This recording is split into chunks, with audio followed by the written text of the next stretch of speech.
What's going on there, YouTube? Welcome back to another comic book video. Okay, guys, so we are actually going to do a full story video. A full story video is when I sit down, take a bunch of videos, combine them together into one big video. Now, usually those smaller videos are telling one overarching storyline, but again, I combine them together into one big video for you. Now, with that being said, today's full story is going to be about the Hellions 2020 series written by Zeb Wells. Now, the idea of this series was more of what would happen if you take a team full of crazy people and put them together to work for Sinister. Well, you get one heck of a series where technically they go on a lot of different kinds of adventures. But on top of that, this was most likely my favorite X-Men series after House of X and Power of X. Like, honestly, I love this series a lot. To me personally, it was really well written. Now, with that being said, in this video, you're going to have issue number 1 all the way up to issue number 18. On top of that, 3 of the issues in this series were actually part of 2 different X-Men crossovers. So for example, 2 issues are part of X of Swords, and another one is part of the Hellfire Gala event. But all 3 issues are actually very important for the entire series. And so, of course, I could not leave those 3 issues out. Now, luckily, when it comes to Hellions and their X of Swords chapters, those 2 books right there, they really just focus on the Hellions and not on the rest of the X of Swords event. And so honestly, you only need to know a tad bit of X of Swords to fully understand those 2 chapters. But that's really it. The rest of the series flows very easily for you to understand. So with that being said, guys, here is Hellions 2020 series written by Zeb Wells, issue number 1 all the way up to issue number 18. I do hope you enjoy.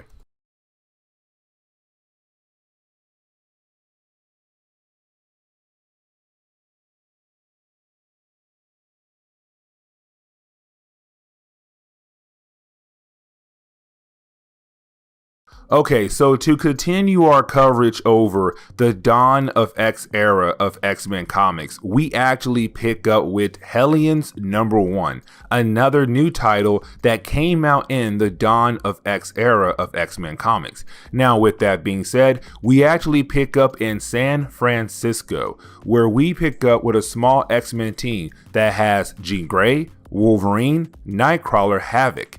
Now remember, Havoc is the younger brother of Scott Summers' Cyclops. He is Alex Summers. Now, we are going to focus on Havoc here. And the reason why, because this small X-Men team right now, they're taking down a group known as the Hellfire Cult. Now, do not get the Hellfire Cult confused with the Hellfire Club. They are 2 completely different things. Now, with that being said, once the X-Men team are able to take down most of the Hellfire Cult, you do have Nightcrawler and Havoc talking to one another. But while they're talking to one another, that is the moment they are hit with some kind of missile. Now, Nightcrawler, he is possibly dead or just knocked out, but Havoc is awake, but he is badly injured. Now, you do have some members of the Hellfire Cult actually walk up to Havoc and begin the process of talking to Havoc about how they're going to stab him more to make him bleed more.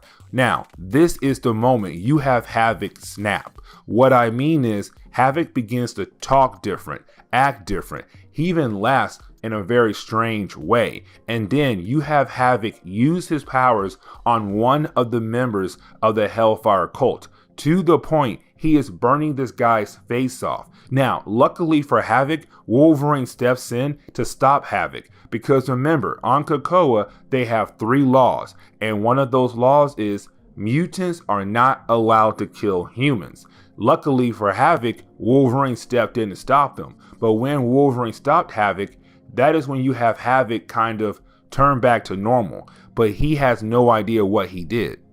Now, after a couple hours have passed by since that moment, we actually jump back over to COPPA, where we pick up with the Quiet Council. Now remember, the Quiet Council is a group of mutants that come together to decide what they should do with certain problems with their new nation. Now, with that being said, they're having a meeting right now about what they should do with a certain group of mutants, because this group of mutants are usually known for causing problems for both mutants and humans. And so now the big question is, what are they going to do? Because these characters are usually not used much in Marvel Comics. I'm gonna try my best to explain every single character the best I can. Now, the first person I do want to talk about is Manuel de la Rocha, aka Empath. Now, Empath has been around for a very long time, since the 1980s. He first appeared in New Mutants number 16. Now, he was found by Emma Frost, because back then Emma Frost was the first person to use the name Hellions, because what she did back then was she formed a team of young mutants as a way to rival against Charles Xavier's New Mutants group. Now, with that being said, Empath has always been going back and forth between good and bad for so many years. Now, when it comes to his powers, Empath has the ability to control other people's emotions. Now, he can only use one emotion at a time. So let's say there is a group of you guys around him right now. He can only make every single person in that group happy. He can't have one person happy and one person mad. They all have the same emotion that he is trying to control. And so that is Empath for you right there. Oh yeah. He can also sense other people's emotions as well. Now, the next character I do want to talk about is Orphan Maker. Now, Orphan Maker has been around since the 1980s, and I want to say he first appeared in X Factor number 31. I could be wrong, but either way, Orphan Maker is a very interesting character, and this is why. Because he was first found by Mr. Sinister. Now, Mr. Sinister wanted to use Orphan Maker's powers for some evil things. But of course, when it came to Mr. Sinister, he realized that he could not control Orphan Maker's powers. Now, real quick, if you're wondering, hey, Fresh, what is his powers? Let me tell you what they are. We don't know. Literally, no one knows. The only thing we do know is that his powers are so strong, it could literally kill the entire planet. That is it. Matter of fact, Charles Xavier, somebody who usually tries to help all mutants around the world, when it came to Orphan Maker, Charles basically said his powers is a curse. Now, Orphan Maker is really hiding inside that armored suit, and that armored suit is a way for him to kind of control his powers in a way. But again, we have no idea what his powers is, but only Charles Xavier knows, Mr. Sinister, and the nanny. Now, if you're wondering why in the world his name is Orphan Maker, well, he killed his own mother to please the nanny, a robot machine mutant that kind of took care of him over the years and took care of other mutants. And matter of fact, we are going to talk about the nanny right now. Now, when it comes to the nanny is also another weird character. So she first appeared back in the 1980s as well, but she appeared in X Factor number 30. Now, when it comes to the nanny was a mutant scientist who was hired by an organization known as the Right.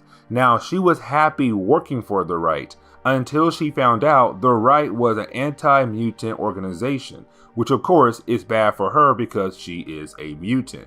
Now, with that being said, she tried to take her work away from the company, but of course they stopped her, and they stuffed her in one of her cybernetic robot suits, which is a small egg-shaped suit.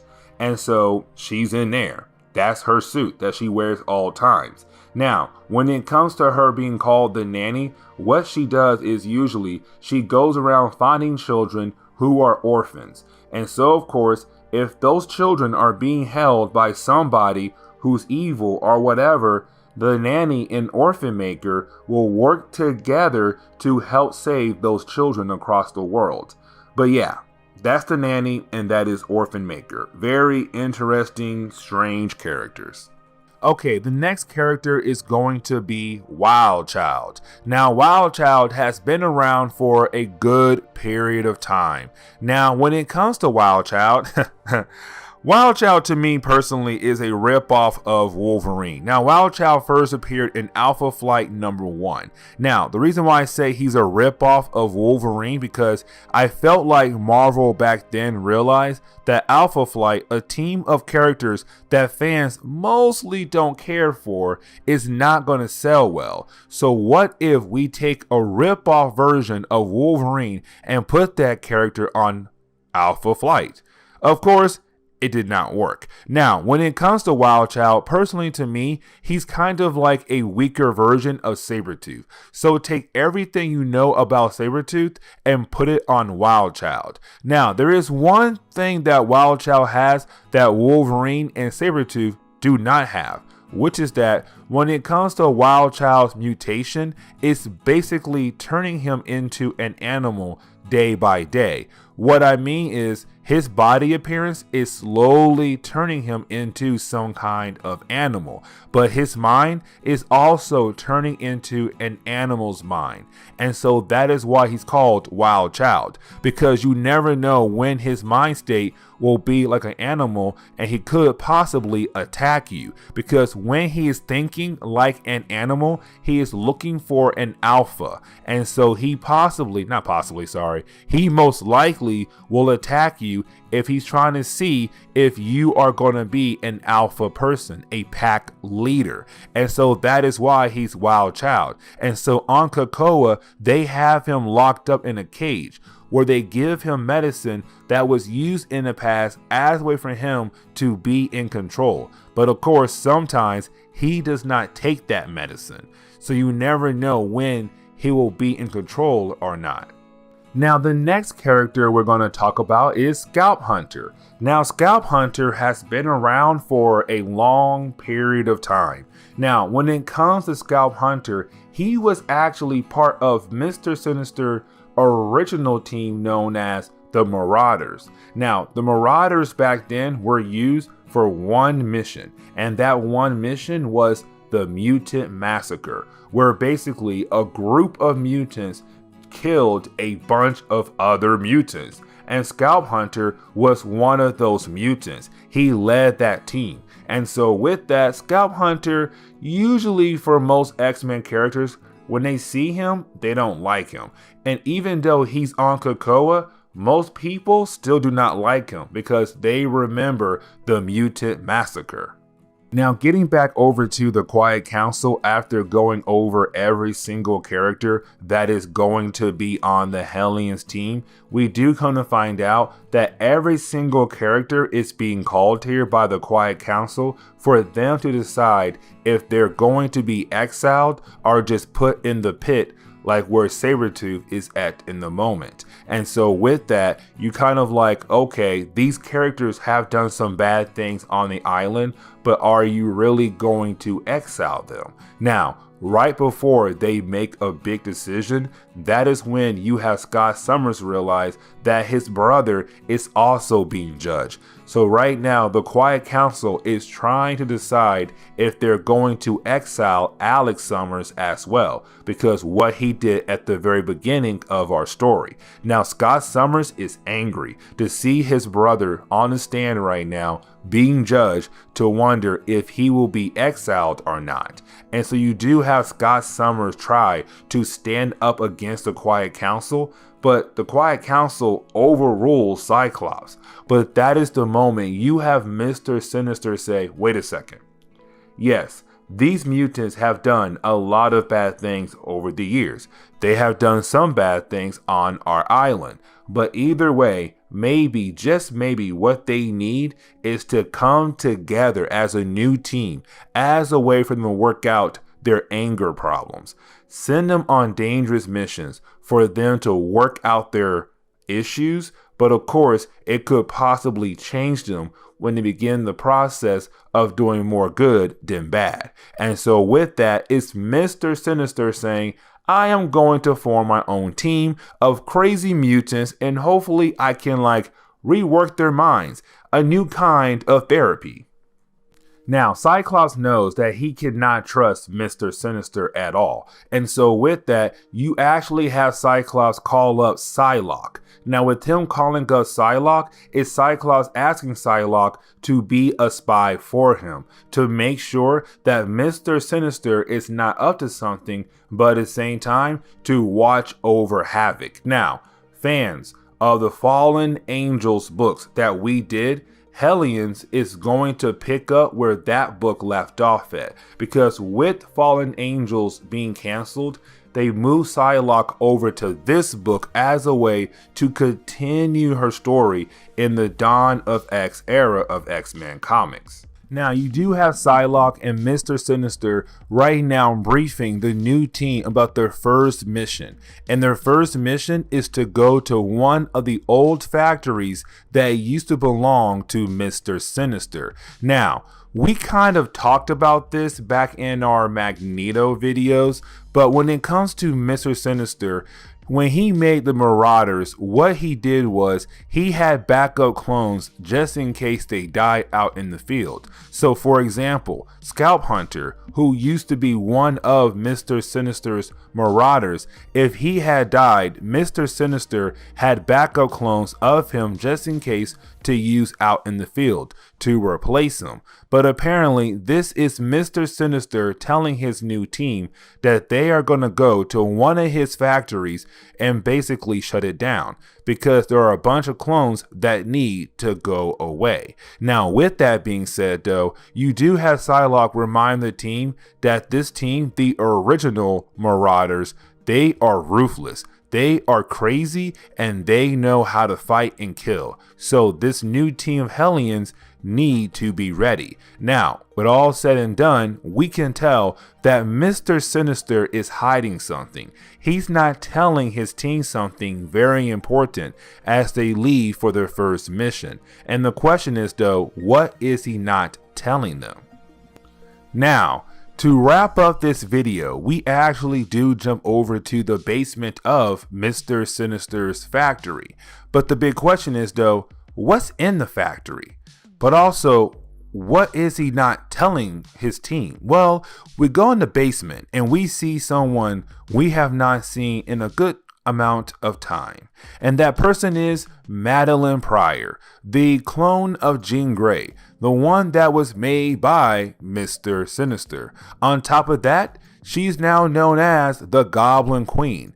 But the question is though, where has she been this whole time? Well, this is where we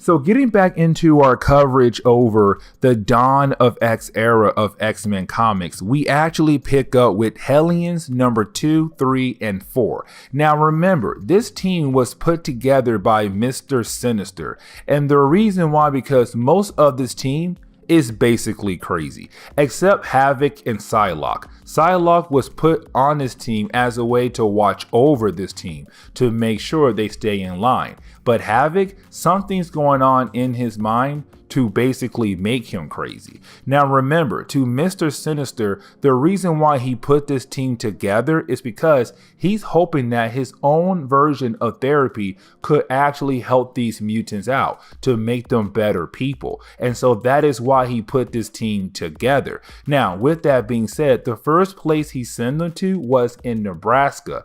And the reason why, because they're going to an old orphanage. Now, this old orphanage is very important for two different reasons. The first reason is because this orphanage was where Cyclops and Havoc used to stay at after they believed their parents were killed.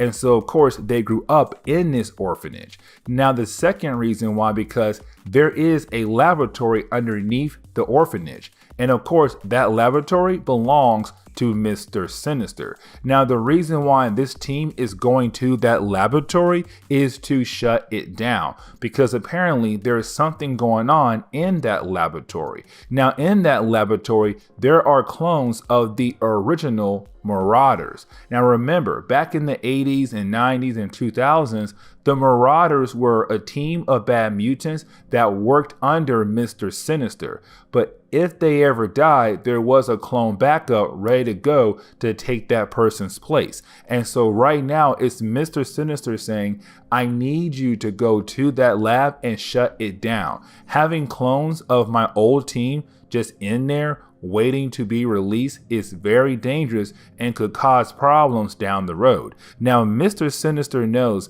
that there is something else going on in that laboratory, but of course, he did not tell his new team of crazy people.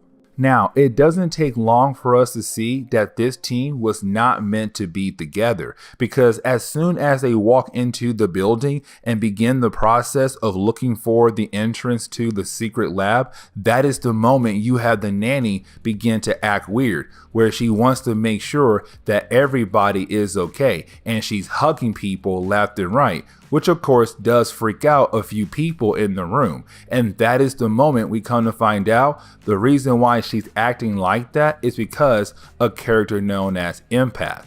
Now, Empath has the ability to make people feel a certain kind of way. And so right now, he felt like playing a small game and making the nanny feel like she should take care of everyone in the room, which of course does freak out Grey Crow. And so when Grey Crow realized that it was Empath, Grey Crow shoots Empath in the head, which of course does kill him. Just like that. Bam. Grey Crow killed a team member. And for Psylocke, this is a problem because she is the team leader of this team. She must report this back over to Mr. Sinister. But while you have the team continue on to find the secret passageway to the laboratory, well, of course, that is the moment you have Havoc think that maybe he should not be on this team because he's not crazy like the rest of the team minus Psylocke. But that is the moment he sees his reflection, and when he does, his face looks different. And of course, something is behind him, around his neck, and it seems like some kind of demon or some kind of spirit is basically playing with his mind or trying to get into his mind. Now, when the Hellions arrive into the secret lab to find the clones, here comes the big problem though, because remember, their goal was to shut down the clones, to get rid of the clones before they come active, before they come alive. But when they find the clones are being hung up upside down. And of course, here comes the next big problem. They don't look alive. They look like zombies. That right there should not happen, of course. But of course, when the Hellions are trying to look around to hopefully find some clues on what in the world has happened in this laboratory, well, that is the moment we come to find out somebody behind them does some kind of spell. And when that person does that spell, of course, the clones come crashing down, get right back up. And yes, they are zombies, which means right now they're alive again and getting ready to attack the Marauders for whoever casts that spell. Now, you do have Grey Crow actually try to talk to these clones because Grey Crow was also a Marauder, but of course his clones are not in the room right now. These are clones of his teammates when he was a Marauder back in the 1980s, 90s, and the early 2000s. So these clones are just clones of his original teammates. And so he believes that if he's able to talk to them and actually calm them down so that they can have a conversation and learn what in the world has happened to them, well, that is the moment you have these clones tell the Hellions that right now they're being controlled and being led by no other than Madeline, Pryor. Now, Madeline Pryor goes way back in X-Men comics. I mean like 1980s. Because the reason why, when Jean Grey died at the end of the Dark Phoenix saga, Cyclops really just left the X-Men. But when he did leave the X-Men, he did run into someone who looked just like Jean Grey. And that was Madeline Pryor. Which of course Cyclops did fall in love with Madeline Pryor. But then over the years in Marvel Comics, we come to find out that Madeline Pryor was a clone of Jean Grey made by Mr. Sinister. So of course he knew that she was here in his laboratory. But getting back into her history, even though Cyclops and her were a couple and they actually got married and had a son, and that son was Cable, Cyclops began the process of kind of moving away from her and falling back in love with Jean Grey. And so of course with Madeline Pryor kind of feeling like she was being forgotten because Jean Grey was back in the picture, she began to hate Cyclops to the point she actually slept with Havoc, Cyclops' brother, and they build some form of a relationship. And so Havoc was really on Madeline Pryor's side because he believed that what his brother did was wrong. But things get even crazier because then Madeline Pryor made a deal with a couple demons and got some demonic powers. And so now she's known as the Goblin Queen. Now, of course, in Marvel Comics, she was dead for a small bit of time. But now the big question is, how in the world was she brought back to life if she never was on COPPA? That is the big question right now. But of course, when Havoc sees Madeline Pryor, he's kind of like, oh, Madeline, it's you. Like he's still in love with her still. Now, of course, once everybody realized who's in charge of this whole situation, why everyone is here for, that is the moment we get a big battle between the Hellions versus the clones that are being controlled by Madeline Pryor. Now, with that being said, this battle is very interesting because the Hellions are not really a strong team. Most of their team was kind of like, Some of them were not good fighters. Their powers could help them, but not really. But either way though, you have Havoc not helping his team out. And the reason why, because when he saw Madeline Pryor, all those flashbacks that he had with her, being in love with her, being with her, and them building some kind of relationship, he's kind of like on her side automatically. He's not trying to help out his team. Instead, he wants to know, how did she come back to life? Because of course she was dead, but now she's back alive again.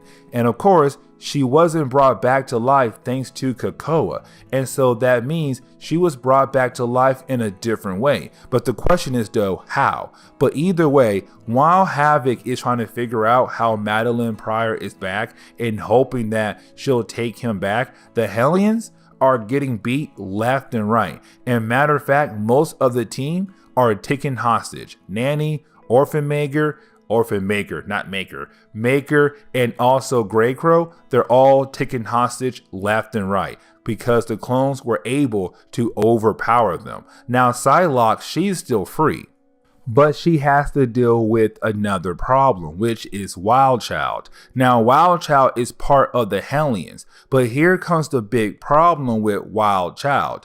Wildchild is a ripoff of Wolverine, but on top of that, his mind is more like an animal's mind, meaning that he's always looking for an alpha in a group. And so, of course, when he sees Psylocke, he's kind of like, I'm going to test you and see if you are an alpha, because if you are, then I will listen to your directions. But for right now, I am going to attack you. And so while the rest of the team has been taken hostage, you have Psylocke fighting against Wildchild, her own teammate. Now, when we jump over to Hellions number 3, we do pick up with Madeline Pryor and Havoc talking to one another. In reality, it's more of Madeline Pryor talking to Havoc. And matter of fact, she used her magic powers as a way to kind of take away Havoc's mouth so he is unable to talk. But with that being said though, you do have Madeline Pryor tell Havoc her origin story. It's not really her telling it to him, it's more of her telling it to us. Because if you're new to Marvel Comics, you may not know who in the world she is. And so, of course, it was a way for us to learn her origin story. Now, of course, you do have Havoc begin the process of cutting himself a new mouth because, again, Madeline Pryor took his mouth away. And so after making a new mouth and bleeding all over the place, you do have Havoc say he's tired of hearing about his brother. He's tired about hearing about the woman he loved who really loved his brother more than him. And so with that being said, is Havoc saying, I'm coming here to actually reclaim you. I want you back. I want you to be my girl. Now, of course, while he's saying those things, the speech bubble has changed because it's not really Havoc talking normal. It seems like something else has taken over his mind once again.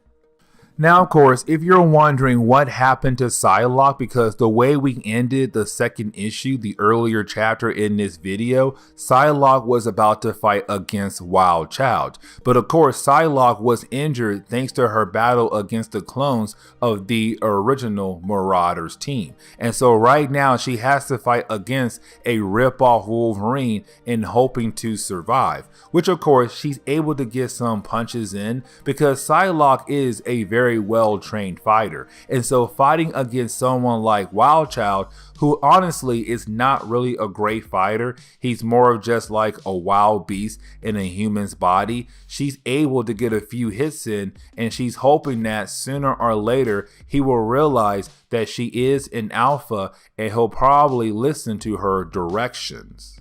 Now, if you're wondering why in the world is Madeline Pryor doing all of this for? Like, what's her end goal? And you have to remember that when it comes to Madeline Pryor, she was a clone of Jean Grey. I mean, she still is a clone of Jean Grey, but she was a clone that was made by Mr. Sinister, because Mr. Sinister found out if Cyclops and Jean Grey ever had a child, that child will become very powerful. And so of course he made Madeline Pryor, a clone of Jean Grey, for his own needs. And of course she did fall in love with Cyclops, they did have a child, and that child was Cable. Now of course she's upset with Mr. Sinister, she wants to kill him. Now her second reason is also the idea of Grey Crow. Now, Grey Crow, who's part of the Hellions, was also part of the original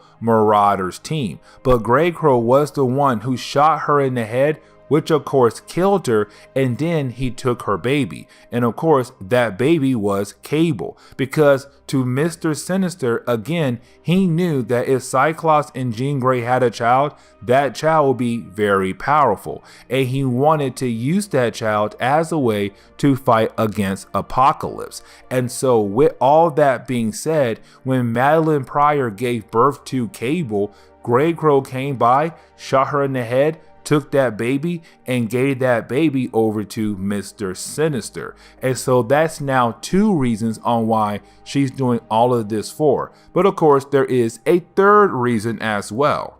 She's very upset that no one cared that she was gone, and no one noticed when she came back. She felt like once again that she was forgotten about. Just like when Cyclops forgotten about her when Jean Grey came back in the picture, and he was all like, oh, Jean Grey is back. Bye, Madeline. Sorry, I'm gone. And so once again, she feels like that she was forgotten. And so those three reasons right there is the reason why she's doing all of this for. Now, we knew that sooner or later, Psylocke was going to be able to take care of Wild Child, because even though their battle does go on for a tad bit, Psylocke is a well-trained fighter. I mean, Wild Child is a good fighter as well, but again, his mind is more like an animal's mind. And so he's not trying to fight like an actual fighter. He's fighting like more of an animal. And so Psylocke was able to take him down and show him that she is an alpha. And the way she did that, snapping his neck. Now, of course, when it comes to Wild Child, you have to remember he is a ripoff of Wolverine. And so, of course, he does have a healing factor. But with her being able to snap his neck is him realizing, okay, Psylocke is an alpha. It's time for me to listen to her and listen to her next directions. But getting back over to Madeline Pryor and Havoc, you do have Madeline Pryor express more feelings about how she feels about the idea that no one cared for her, how no one came to her, especially when she came back to life. And when she found out that Krakoa was made a brand new mutant island, a mutant nation, and she was not invited or anybody tried to look for her to see that if she wanted to come, she was really upset. And so really it feels like this is going to lead into a big war between Madeline Pryor and Krakoa, because it's her saying like, no one came for me, no one tried to help me, and so I am going to bring that entire mutant nation down. No one even thought to come look for me. Now, we do pick up with Psylocke and Wild Child one more time. And of course, this is the moment where you really have the book tell us that Wild Child does look at Psylocke as an alpha, and he is going to listen to her from now on and basically do everything she wants him to do. And right now, their goal is to save the rest of their teammates that are still alive. The reason why I say still alive is because, remember, Empath is dead. But of course, it's Psylocke and Wild Child about to get the job done. But getting into the last issue we're going to cover in this book, we actually pick up with Madeline Pryor right now, doing some kind of ritual on Havoc, where of course she does speak in a way by telling us that her main goal or her end goal right now in this current storyline is to bring demons to Earth, or to hopefully have the demons replace the clones, or have the demons use the clone bodies as a way to walk on the planet Earth. But of course, it's her saying she's going to bring hell on Earth. And Havoc is right now about to become the main point of her ritual. And Havoc, he's down. But again, this is not our Havoc. I mean, it is our Havoc. But what I'm saying is right now, the way he is talking, it does seem like there is some kind of demon or whatever has taken over his body, and to make him so down to help Madeline Pryor actually reach that goal to bring hell on Earth. Now, with this book being the last chapter of this storyline, a lot of things do begin the process of winding down. My prime example is when you have Psylocke and Wild Child being able to actually save the rest of their teammates from the clones that are being controlled by Madeline Pryor. Now, once you have Psylocke and Wild Child do that, you didn't have Grey Crow tell his teammates he needs a moment alone. And the reason why he asked for that is because he begins the process of shooting off every single clone that was left behind in this laboratory. And that was really hard for Grey Crow to do, because these clones are not just clones of him, but they're also clones of his old teammates. So even though they're just clones, they still look and talk like his old teammates. And so with that, it was so hard for him to go ahead and kill every single clone off. Because remember, their first mission was to come here and to basically shut down this laboratory and the clones in this laboratory. But now their next goal is to hopefully save Havoc from Madeline Pryor. And speaking of Havoc and Madeline Pryor, you do have Madeline Pryor realize that the Havoc she has in front of her is not her Havoc. And what I mean by that is, yes, it is the Havoc we have seen throughout this whole storyline. But the way Havoc has been acting, the way he has been talking, it's not the Havoc that she knew a long time ago. The one that she was kinda in love with. And so she's kind of like, your mind is wounded. Your mind is different. It's like something is wrong with you. And I know it's not me. And so the question is, though, what is wrong with you? But before she's able to finally learn what is wrong with him, well, that is the moment she is sniped by Grey Crow. Now, with her being sniped by Grey Crow, of course, that means that Madeline Pryor is dead once again. But before she dies off in the arms of Havoc, she does tell Havoc the only thing she wanted in life was to show the world that she was a real girl, a real woman. Because again, she is a clone of Jean Grey, but she hated the idea that that was she was known for, that she was only known for as the clone of Jean Grey. She wanted to be known as Madeline Pryor, a real woman. Now, of course, with the death of Madeline Pryor, you have Alex, aka Havoc, just let loose. He's angry. He's upset that the woman he loved has now died again a second time. And so with that, he's just full of rage. He is angry at the world. He's angry at himself. And so with that, he just let his powers go all out. And with that being said, he begins the process of bringing down the entire laboratory, the entire orphanage. Everything is about to be wiped out completely. But with that being said, once the team is able to get outside of the building, and after Havoc has brought down the entire building, you have Havoc just left. But you didn't have the rest of the team, minus Psylocke, kind of look at Havoc as, yeah, it does seem like he is a tad bit crazy, a tad bit wild. And so honestly, he'll fit perfectly right in with this team. And honestly, this team could go somewhere in the far future. But here comes the big thing though. You do have Cyclops and Havoc have a conversation. And we come to find out, Havoc had asked Cyclops to talk to the Quiet Council in the idea of bringing Madeline Pryor back to life. And you have Cyclops tell Havoc the Quiet Council said no. And that right there, it hurts Havoc so much. Because Havoc's all like, she was real. Even though she was a clone, she was real. And so why can they not bring her back to life?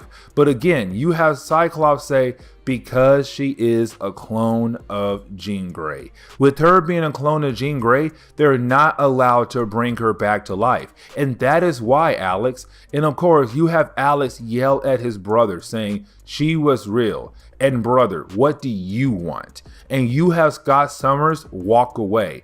And this is Marvel basically telling us that Cyclops still loves Madeline Pryor, even though he's with Jean Grey.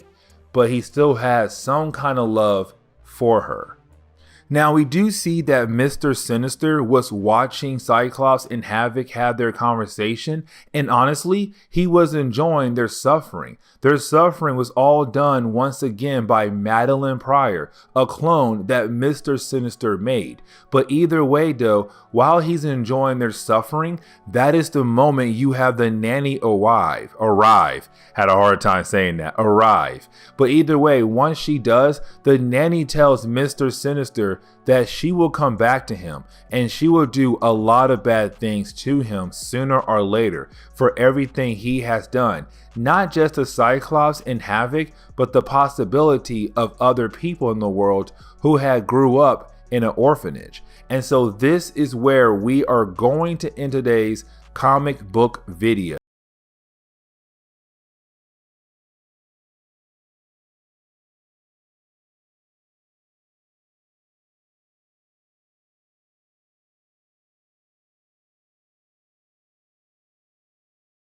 Into today's book, we actually pick up in the past because we actually pick up with the return of Empath.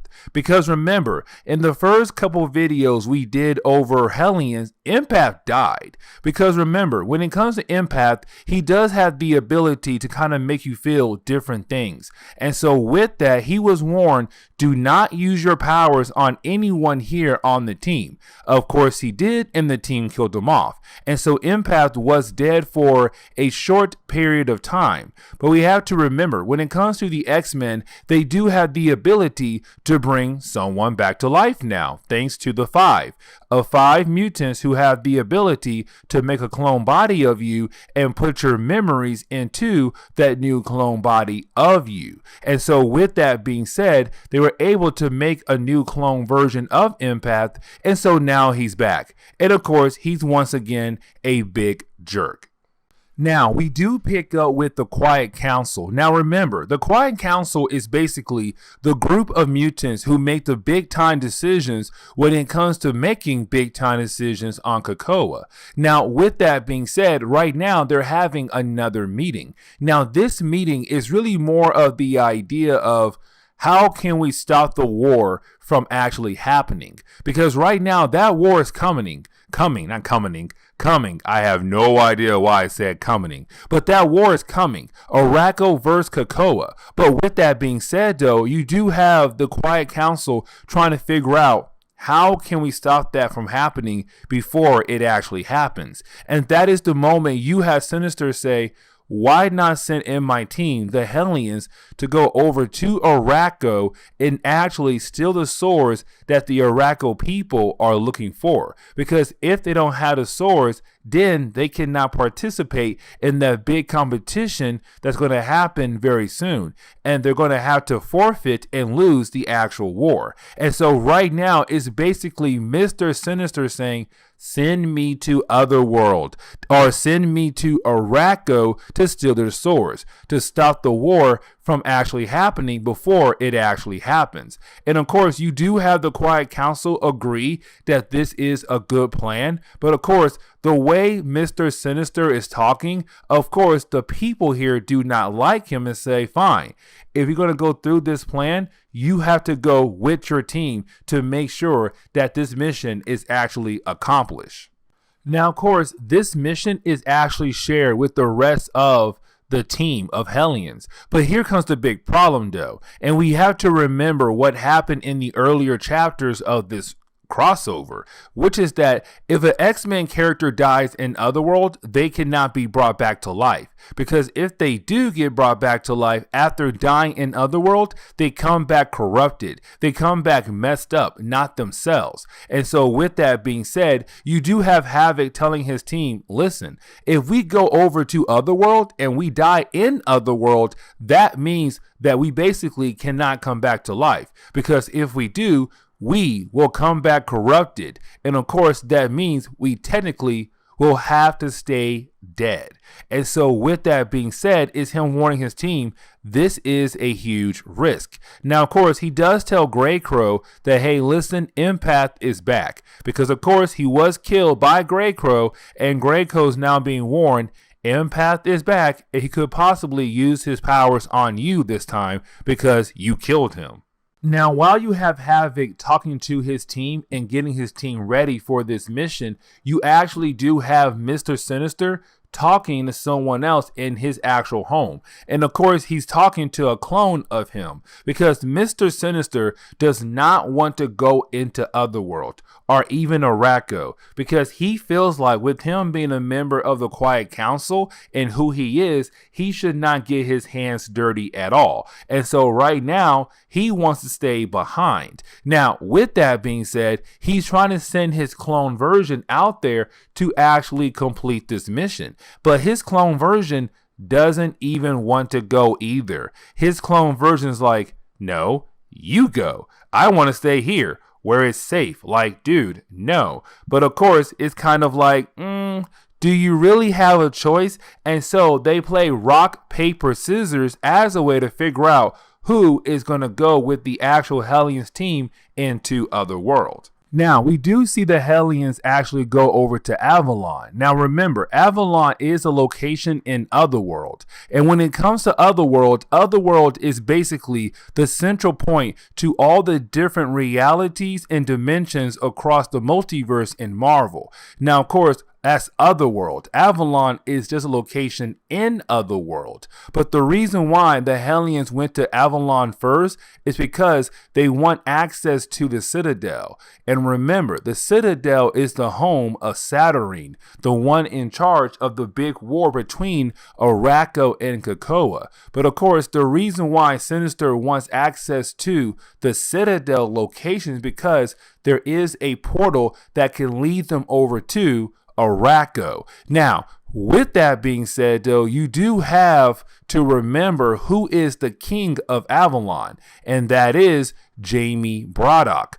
the brother of Bessie Braddock and Brian Braddock, who are right now Captain Britain. Now, with that being said, you do have Jamie say no, but of course, he does change his mind saying, yes, I could help you, but of course, we need a deal. Now, of course, you do have Mr. Sinister tell Jamie, fine, I'll make you a clone of somebody, but you do have Jamie say, to make sure our deal is official, we need to trade items. And so you have Jamie give over his prize horse, but he tells Sinister, I want your cape. Give me your cape, and that right there seals our deal, and we know that we have a deal actually. So hand over the cape. Now, we do pick up with our team right now outside the Citadel in some kind of market, but they're on their way to actually head over to the gate that can take them over to Arakko so that they can complete their mission on stealing the other swords that the Arakko people are trying to gather. Now, with that being said, of course, they are stopped because the horse that Jamie Braddock had actually gave them was stolen, and that horse belongs to Saturnine. And so when they arrive at this market outside the home of Saturnine, you do have the guards kind of like, hey, that horse belongs to Saturnine, so you're under arrest. Now, you do have Sinister asking Empath to use his powers as a way to make the people who are stopping them right now feel different about them, to say, hey, make them act like they actually like us so that they can let us go. But the problem is, though, Empath doesn't want to do that,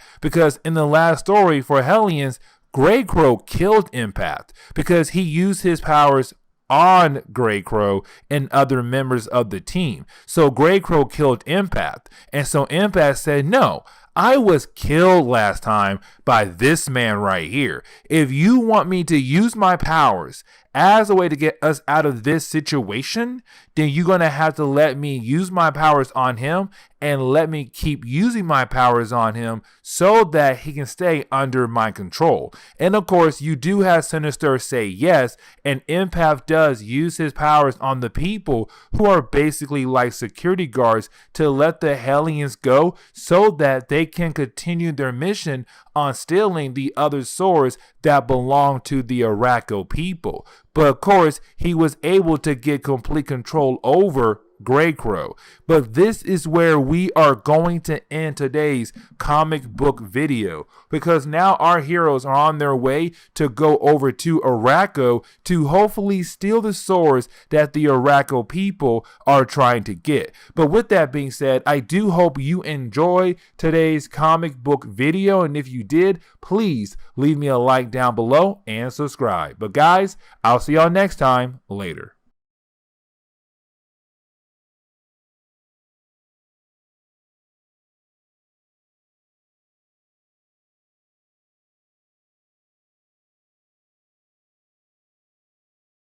Now, the next chapter, we actually focus on the Hellions. Yes, the Hellions. Chapter 18 is Hellions number 6. Now, remember, the Hellions are Mr. Sinister team of crazy people. Now, we haven't seen this team since like Chapter 6 of X of Swords, where their original plan was to go over to Arakko and steal all the swords before the people of Arakko could get their swords, to basically make Arakko forfeit the competition before the actual competition had begun. The problem is, though, we can say right now, they failed that mission because the Arakko people were able to get their swords. And the question is now, where in the world have the Hellions been to or been at? Because when they actually arrive in this chapter, they're just now arriving in Araco or Armeth. They're just now arriving. And that's the huge thing now. Where were they? And of course, look at the team. It looks like they have been through a lot because most of them are banged up because their travels was one of the worst travels to get to Araco ever. And that is the moment they are actually confronted by a character known as Tarn the Uncaring. Now, when it comes to Tarn the Uncaring, he is also a mutant, but a hybrid mutant. But when it comes to Tarn the Uncaring, he's actually going to tell the Hellions why in the world Mr. Sinister wanted to come here for originally. Because originally, Mr. Sinister told the Hellions they're going to steal the swords that the people of Araco needed for the big war. But we know that mission was never accomplished. And so the question is now, why are the Hellions here for on Araco if basically they already failed their mission? Well, that is the moment you have Tarn the Uncaring tell the Hellions that Mr. Sinister is actually here to get the DNA samples from mutants who live on Araco because their genes are different from mutants who grew up on COPPA or basically on Earth. And so it's just Mr. Sinister being Mr. Sinister, a dude who loves to play with genetics. And so, of course, you do have Sinister as Tarn the Uncaring. Does he have more mutants that live on Araco? Now, that is the moment you have Tarn the Uncaring reveal his group of mutants that he kind of worked on and made, but of course, they're still classified as mutants. Now, of course, Mr. Sinister wants to collect DNA samples from these mutants because, again, they grew up on Araco. But that is the moment you have Tarn the Uncaring get very upset because technically he never said, yes, you are able to collect DNA samples from me and my crew. Instead, he's kind of like, no, here's my crew, here's more mutants, but I never said yes. And so when you have Sinister release his nanobots as a way to collect DNA samples of these characters right now, it makes them very angry and basically begin to attack the Hellions. Now, this fight is not fair because the Hellions are exhausted. They've been through a lot. And when they arrive here, they now have to fight against more mutants, and these mutants are technically stronger than they are. And so this fight is just not fair, especially for the Hellions, who are exhausted. But of course, Sinister doesn't care, because his nanobots right now are collecting samples of the mutants from Araco as a way for him to kind of experiment on down the road. But either way, though, the Hellions, they're getting taken out. Empath leaves right when the battle begins, but Orphan Maker and also Nanny, they're killed off.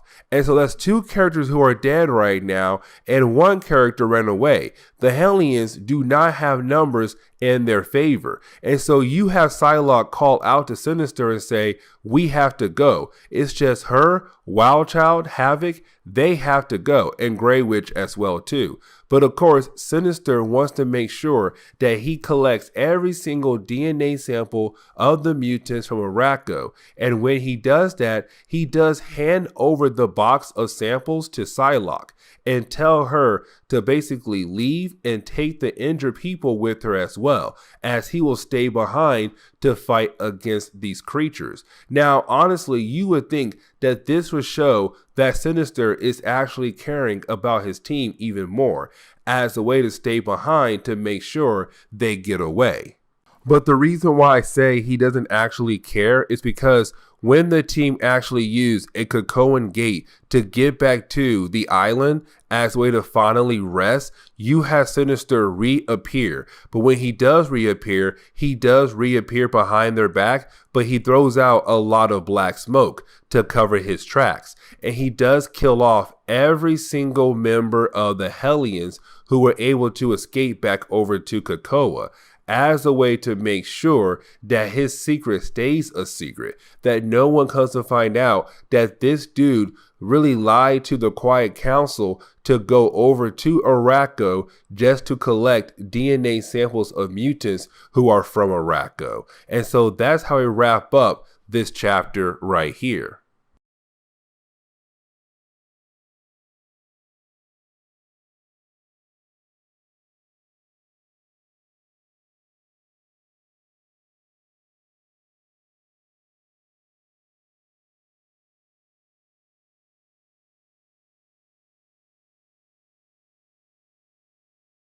So getting into Hellions number 7, we actually do pick up with the Quiet Council. Now remember, the Quiet Council is basically like a group of mutants that come together to actually make big time decisions for the island. They're kind of like the governor system of the island. Now, of course, right now, they're listening to Sinister kind of cry about the idea that his entire team is gone. The Hellions, they're all dead because they all died in X of Swords. Now, some of them were killed off in Arakko by Arakko mutants, but some of them were killed off by Sinister because he wanted to make sure that his secret does not get out to the rest of the island of COPPA. And so right now he's pretending that he actually misses them because he has no idea that the Rebirth system is actually back online. Because remember, when it comes to the X-Men, they're able to bring someone back to life.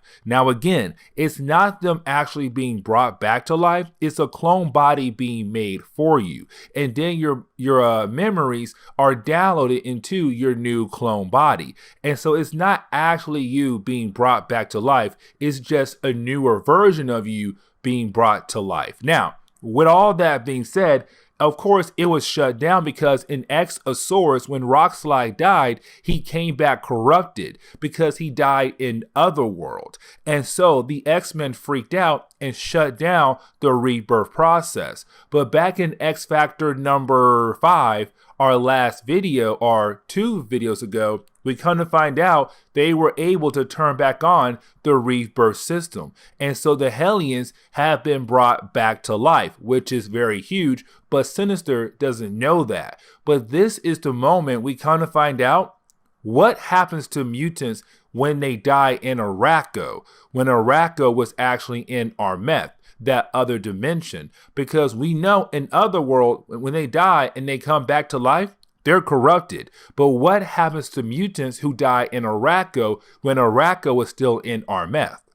Now, we actually do pick up with Emma Frost and Havoc. Now, remember, Emma Frost is not part of the team at all, but Havoc is. And the reason why, because back in Hellions number 1, we established Hellions was a group of mutants who are just flat out crazy. But Havoc was not crazy. He was a character who's been around for so long. Yes, he has some crazy moments, but not insane crazy. But the reason why he's on Hellions is because back in Hellion number 1, the dude went literally crazy and almost killed a bunch of people. And so, of course, they put him on the Hellions team. Now, Emma Frost is still trying to figure out why Havoc went so crazy, but of course to make sure that Havoc is actually sane, because he has to be sane to kind of gather information about Sinister and the Hellions team. Now, with all that being said though, Havoc died in COPPA, which is a good thing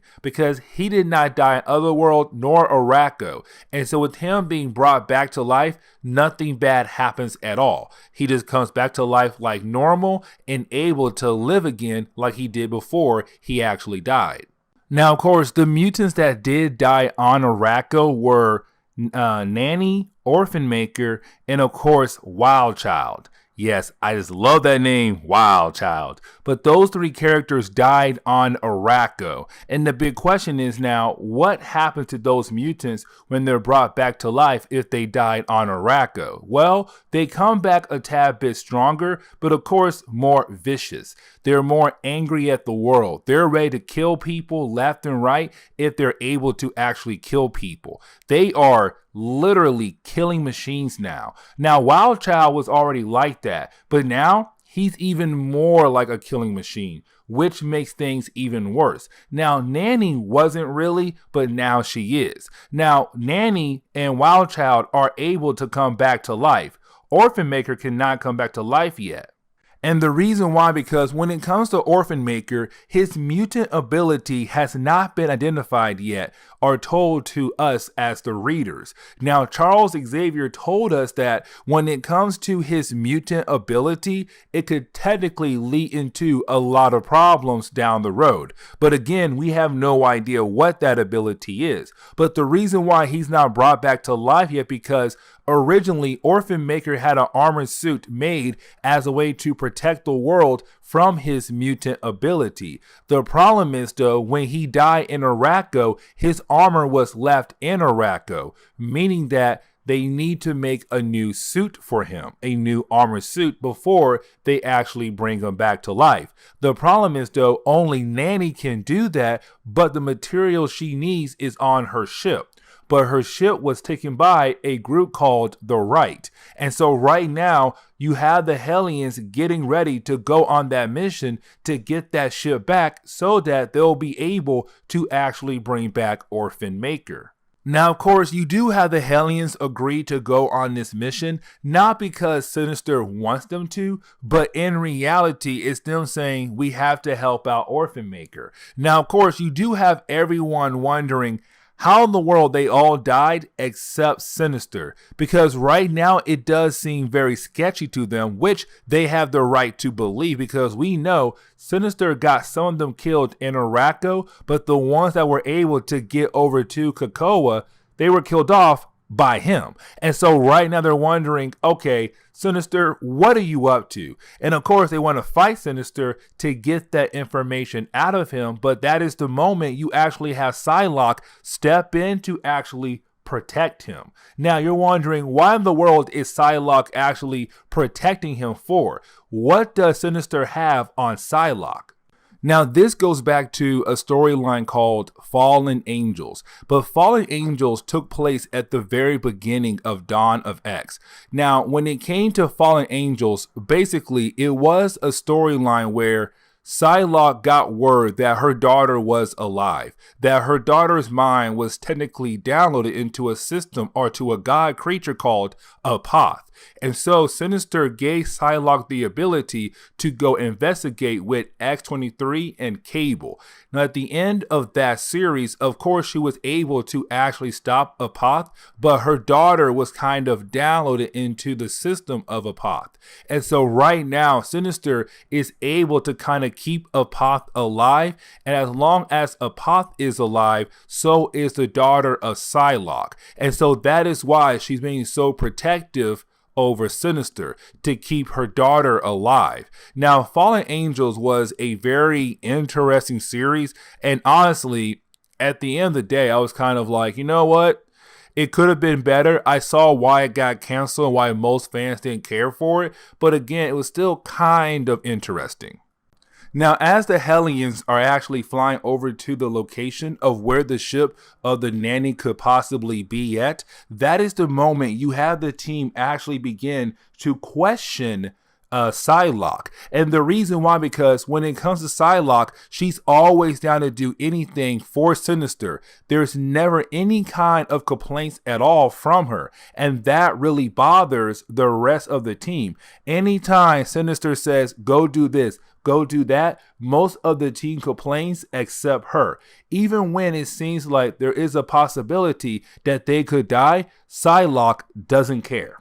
She's still down to always help out Sinister. Now we know why, because he's holding her daughter basically hostage as a way to keep her daughter alive. But the rest of the team does not know that at all. And so while they're trying to get information out of her, that is the moment they're actually shot out of the sky. And of course, they do crash land at the facility they had to go to get the ship that belongs to the Nanny. Now, of course, when they do crash at this facility, they come to find out that this facility is actually being run by a group called The Right. Now, The Right is a Very interesting group, but basically it's one of the many different groups that was made over the years by X-Men Comics to say, hey, we hate mutants, we want to get rid of them, so let's go ahead and actually try our best to get rid of mutants. Now, of course, with the Hellions actually arriving at this facility, they do run into some robots, and so you have the Hellions actually fight against those robots. Now, this is the moment I actually want to focus on a lot. And the reason why, because when it comes to the robots, they're killed off very fast by Nanny and Wildchild. Because remember, those two characters, they died in Arakko. And the big question was, what happens to mutants who died in Arakko when they're brought back to life? Because in Otherworld, you come back corrupted. But in Krakoa, you come back to life as normal. But when you go die in Arakko, you come back vicious. You come back like a killing machine. You're ready to kill no matter what is the situation. And so when it comes to Nanny and Wildchild, they're able to kill these robots like it was nothing. They were crazy fast and done in a matter of seconds. And that shows when you die in Arakko, you come back like a completely insane different person. Now, of course, that is the moment we come to find out that this facility is owned by the Right, but also their leader, Cameron Hodge, is back. Now, Cameron Hodge has been around for a very long time, and he's the one who actually made the evil organization known as the Right, because he was a roommate of Angel back when they were in college or whatever. But of course, he hated Angel because Angel was rich, Angel had the looks, and Angel was getting the girls. But when Angel came out as a mutant, Cameron hated Angel even more and formed the Right group. Now, of course, this is his facility, and so now the Hellions have to do with him all over again. Now, to explain more about the Right and Cameron Hodge, he kind of uses the ability of, not ability, but he does use the idea of God, saying that God basically gave him the chance to do this, that God chose him to be the one to go around to get rid of the mutant race. Like all that BS right there. Now, of course, while he's talking about how he wants to get rid of the mutant race, how God basically chose him, how God wants him to get rid of the mutant race, well, that's the moment you have Wildchild and the Nanny just run by him because they're like, you talk too much. We came here for one particular mission and we came here to complete that particular mission. And so you have those two characters just run by Cameron Hodge to go into the base to actually get the ship that belongs to the Nanny. Now, of course, this leads into a big battle between both sides, where, of course, you do have the Hellions fight against Cameron Hodge. And while fighting against Cameron Hodge, of course, you also have Wildchild and the Nanny breaking into the base to basically find her ship. Now, of course, this battle does go on for a few pages, but this actually does lead into two big moments. Okay, so the first big moment all comes down to Empath, because when it comes to Empath, this is Marvel reminding us that when it comes to his mutant ability, he's able to make you feel a certain kind of way, but you have to be an actual person. And the reason why I say that, because you actually have Empath try to use his powers on Cameron Hodge, but the problem is, though, he can't. His power doesn't work because Empath was unable to actually find the mind of Cameron Hodge, and this is actually very huge. And the reason why it's so huge is because that is the moment you basically have the Hellions realize Cameron Hodge is a robot, that this is not the original Cameron Hodge, that this is a robot version of him who believes that he is the real Cameron Hodge. And so that is why Empath powers did not work, because Cameron Hodge is not human or a mutant. He's just a regular robot, and that is huge. Now, it actually does lead into Cameron Hodge, this robot version of Cameron Hodge, to actually ask the other robots to make sure that what the Hellions are saying is true. And so he asked the robots, is Cameron Hodge actually here right now? And of course, they say no. But then he asked them again, he said, well, do I look like Cameron Hodge? And they say, yes, You look like him, but you're not him. Now, of course, that leads into the next question, because when it comes to the robots, they were programmed to not kill Cameron Hodge. No matter what, do not shoot Cameron Hodge. And so to make sure that he's not a robot, you have Cameron Hodge actually ask the robots to say, all right, if you say he's not here right now, but I look like him, that means if you try to shoot at me, your systems will override your ability to actually shoot at me. And so he tells the robots to shoot at him to see if they actually will shoot at him. And of course they do, because he is a robot. He's not the real Cameron Hodge. And so that's how the Hellions were able to actually get out of this mess, with the death of this fake Cameron Hodge. Now, Empath dies because he was badly injured by Cameron Hodge before Cameron Hodge had actually died. So that means, once again, Empath will have to be brought back to life thanks to the 5 in a later storyline.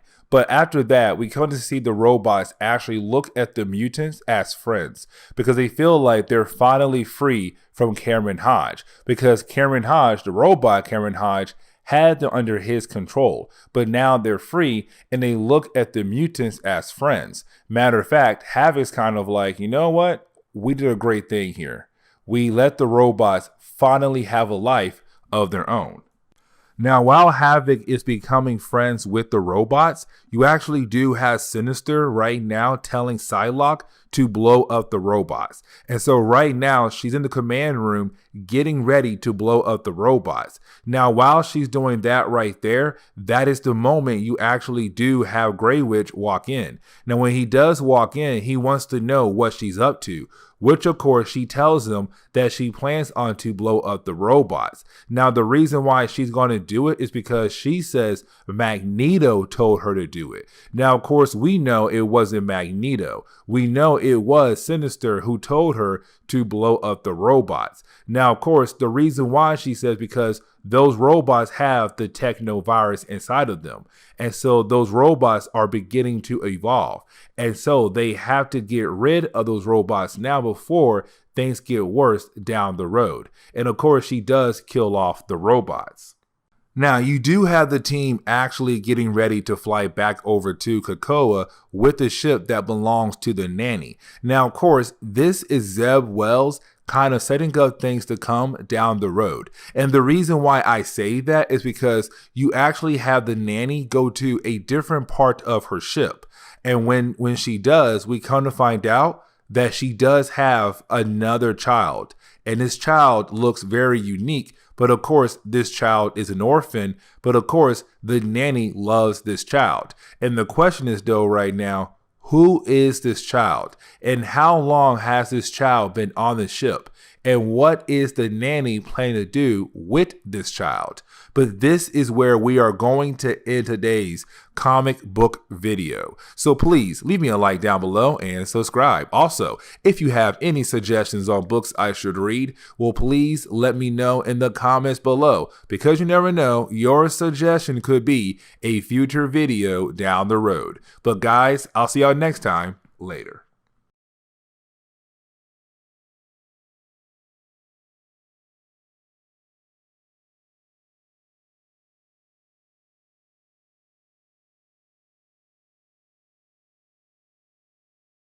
And the reason why I said that, because when we actually do jump over to Hellions number 9, we actually do pick up with Mastermind and also Mr. Sinister. Now, this is actually very important. And the reason why, because when it comes to Mr. Sinister and also Mastermind, they have been characters in X-Men comics for a very long time, except Mastermind is a character where most fans may have forgotten who he is, or possibly do not know who he is, because till this day, his biggest fame was the Dark Phoenix saga that took place back in the 1970s. Now, when it comes to Mastermind, Mastermind is a character who basically has the power to play with your minds. Yes, he is a psychic, but what he does is that he makes you taste, feel, hear, see, and smell things that he wants you to feel, hear, taste, smell, whatever, to play with your mind. Because His goal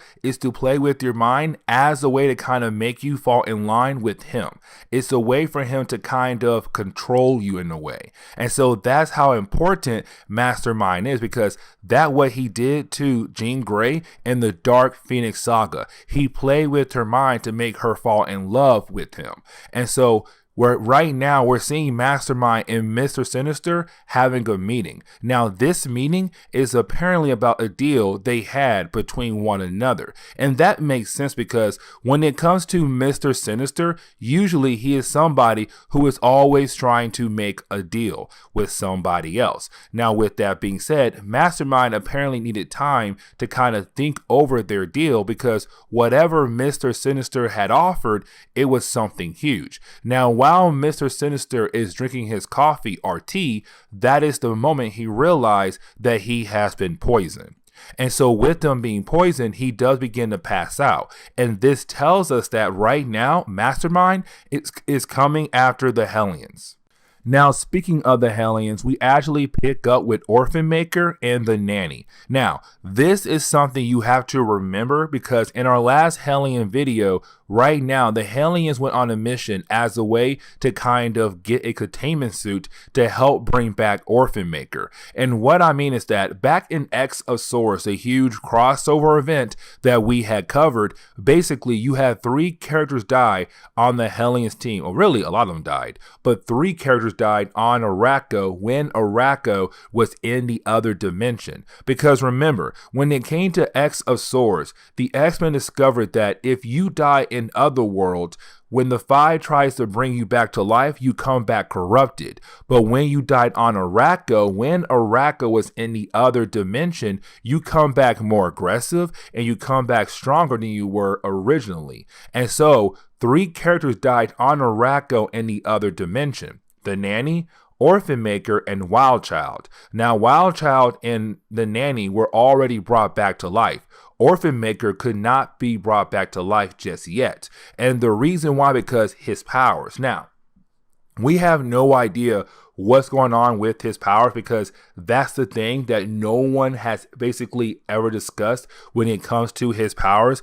All we know is that he needs a containment suit as a way to help him control his powers, because if he doesn't, it could technically be the end of the earth if his powers go crazy. And so with that, he has to wear a containment suit. And that's why they were not able to bring him back to life just yet, because they still needed time to basically make him a suit. Now, they did find a suit and they did give it to him, and so now Orphan Maker is back. But because Orphan Maker died on Arakko while being in the other dimension, he comes back more aggressive and stronger. And of course, he's aggressive to the Nanny, who he looks to as a mother. But of course, he's aggressive and she does not like that. So she leaves him locked up until he's able to actually calm down. Now, that is the moment where you actually do have Wells show us, really remind us that basically the Hellions are a team full of crazy people, which of course we already knew that because we have been covering the Hellions for a while. But on top of that, the Hellions do have a lot of different problems to go through. Like, for example, they don't really trust one another. You do have some team members trust one other character on the team, but that's really it. It's not like the X-Men or Fantastic Four or the Avengers where they all do trust one another. When it comes to the Hellions, they do not trust each other at all. Now, on top of that, you also have the team right now beginning to realize that something is going on with Mr. Sinister, their team lead, because they know he's hiding something and that basically he is using them. On top of that as well, you have to remember some of their characters did die. They did come back to life, but they came back to life aggressive and stronger, like Wild Child. Wild Child was already a wild card, no pun intended, but he was a wild card because his mind is basically the mind of an animal. Yes, he does still have a mind of a human, but his thought process is an animal thought process. And so usually he goes crazy. And so with them coming back to life, being more aggressive and stronger, and of course now he wants a female counterpart, he's basically on a whole nother level. It's that mind of his becoming more animal-like. Now, that is the moment where we actually do pick up with Sage and also Psylocke calling a meeting. Now, the reason why they're calling this meeting is to inform the Hellions that one of their own has gone missing. And of course, the one that has gone missing is Mr. Sinister. Now, usually on a team, you have characters actually care when one of their own has gone missing. Like, oh my God, Susan Storm has gone missing. Fantastic Four, let's go and find her. Like, usually you have those kind of moments.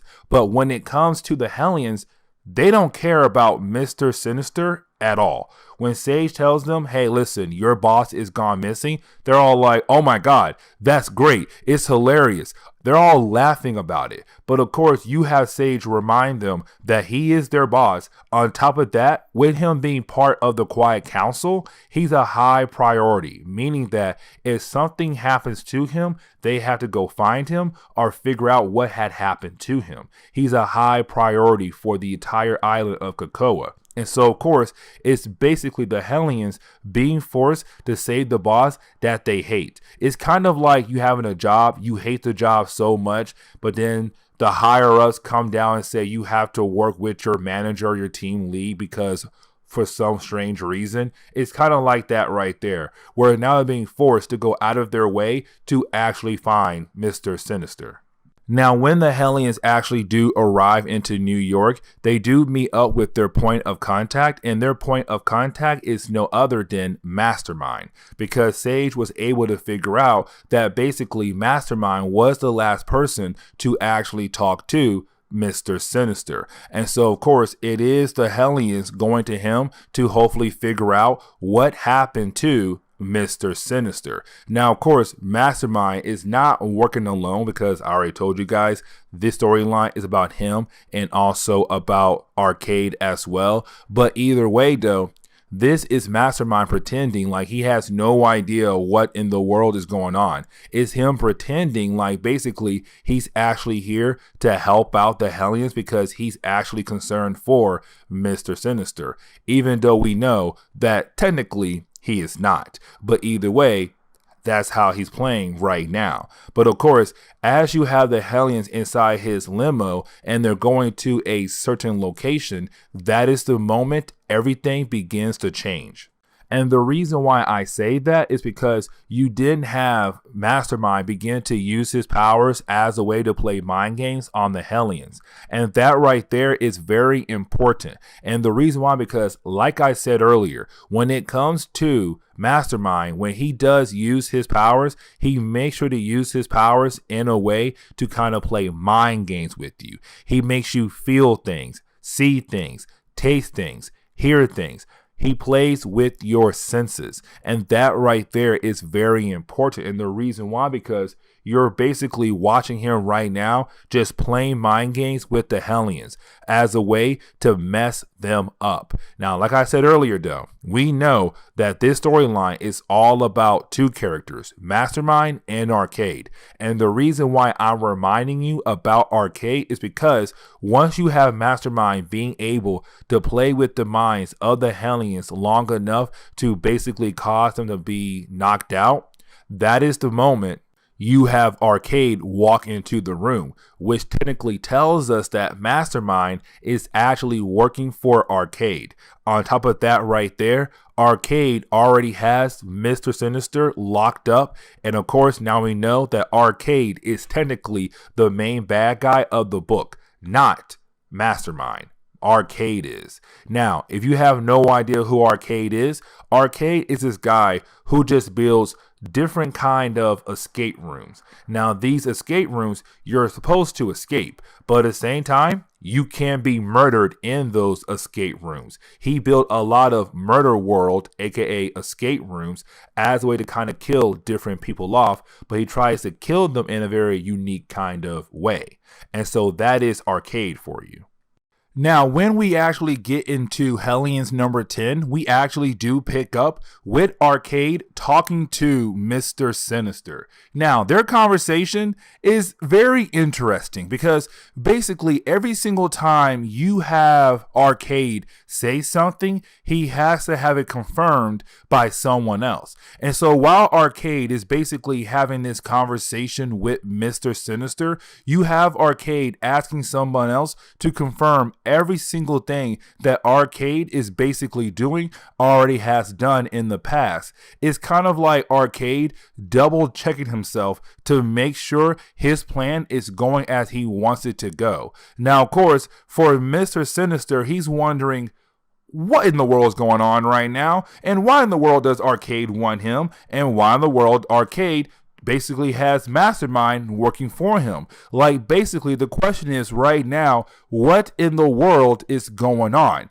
And of course, we kind of figure out a few things on why Arcade is doing all of this for. Because you have Arcade tell us that Mastermind is not like Arcade's partner. Mastermind is being forced to work for Arcade. And the reason why? Because right now, Arcade is holding on to the daughter of Mastermind.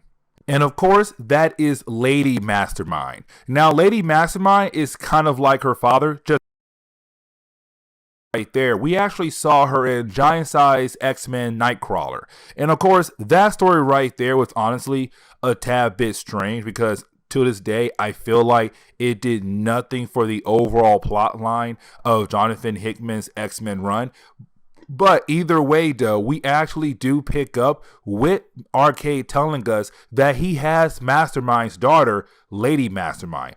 And right now, he's forcing him to basically use his powers as a way to help Arcade get what Arcade wants from Mr. Sinister, which is that Arcade wants Mr. Sinister to make a bunch of clones for himself. Like, Arcade wants clones of himself so that the entire world can have multiple murder worlds across the planet.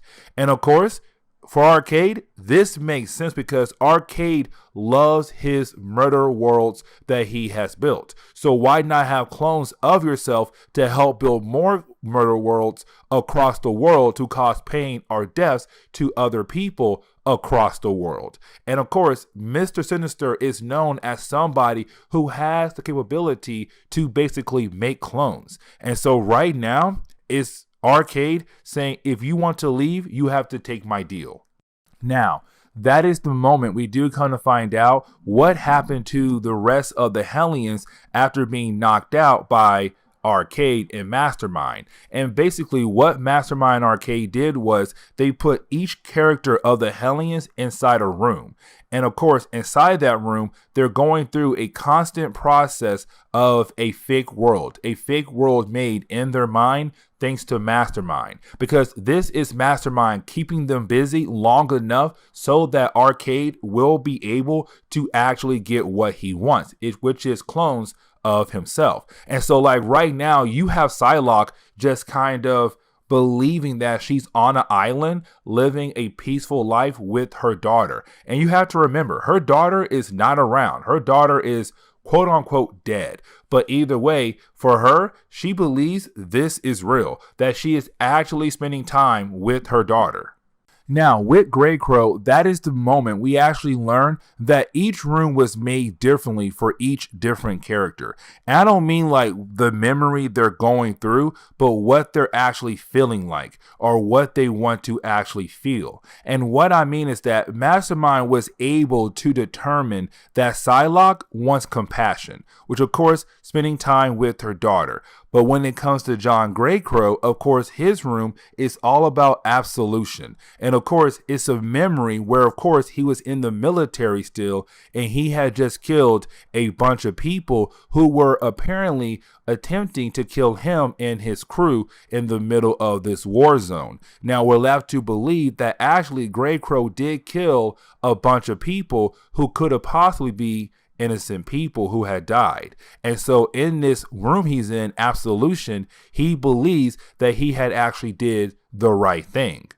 Now, Empath is also kind of like John Craycrow and also Psylocke, where his room was made specifically for a different reason. And for Empath, it was for to be satisfied. Now, you would think that would mean like, oh, he wants to be loved, he wants to be cared for, and all that stuff. No, for Empath, who has the ability to make other people feel different things, his room is made to basically make him feel satisfied, but in the way of knowing how much he hurt every single person he had used his powers on. And so if he had used his powers on you, he wants to know how bad it felt for you when he used his powers on you. Did you hate him? Did he hurt you? Like, he wants to know that, because that makes him satisfied knowing how much pain he actually had caused you. And that's how messed up Empath actually is. Now, when it comes to Wild Child, like I already said earlier, Wild Child's thought process, his mind process, is basically him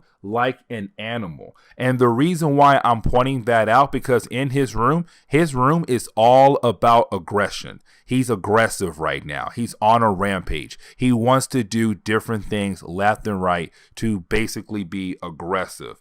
And so his room is showing how aggressive he has become. Now, before he had died on Araco, he was already the wild card. And I mean legitly a wild card. The X-Men and other teams had to be careful around him because of how aggressive he was. And so to see him in his room right now being more aggressive, it actually makes perfect sense.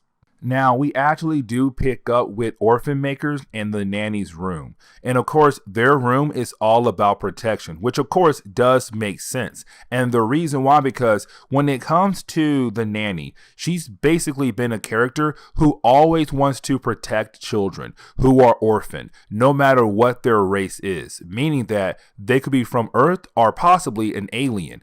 Either way, she'll take care of them because they are an orphan. And that's been her whole ordeal. Had a hard time saying that. Her whole ordeal ever since she first appeared back in the 1980s alongside with Orphan Maker. Now, here's the thing though. Orphan Maker and the Nanny are both weird characters. They've been weird since 1980s and they're still weird now. Now, when it comes to Orphan Maker though, he's basically a character who looks at the Nanny as a mother, but also he feels like he has to help her no matter what. And so if she's trying to basically get a child who has become an orphan, Orphan Maker will help her get that child. He's always down to help the nanny out. But then last but not least, Havoc. Now, Havoc is passion, not compassion, passion.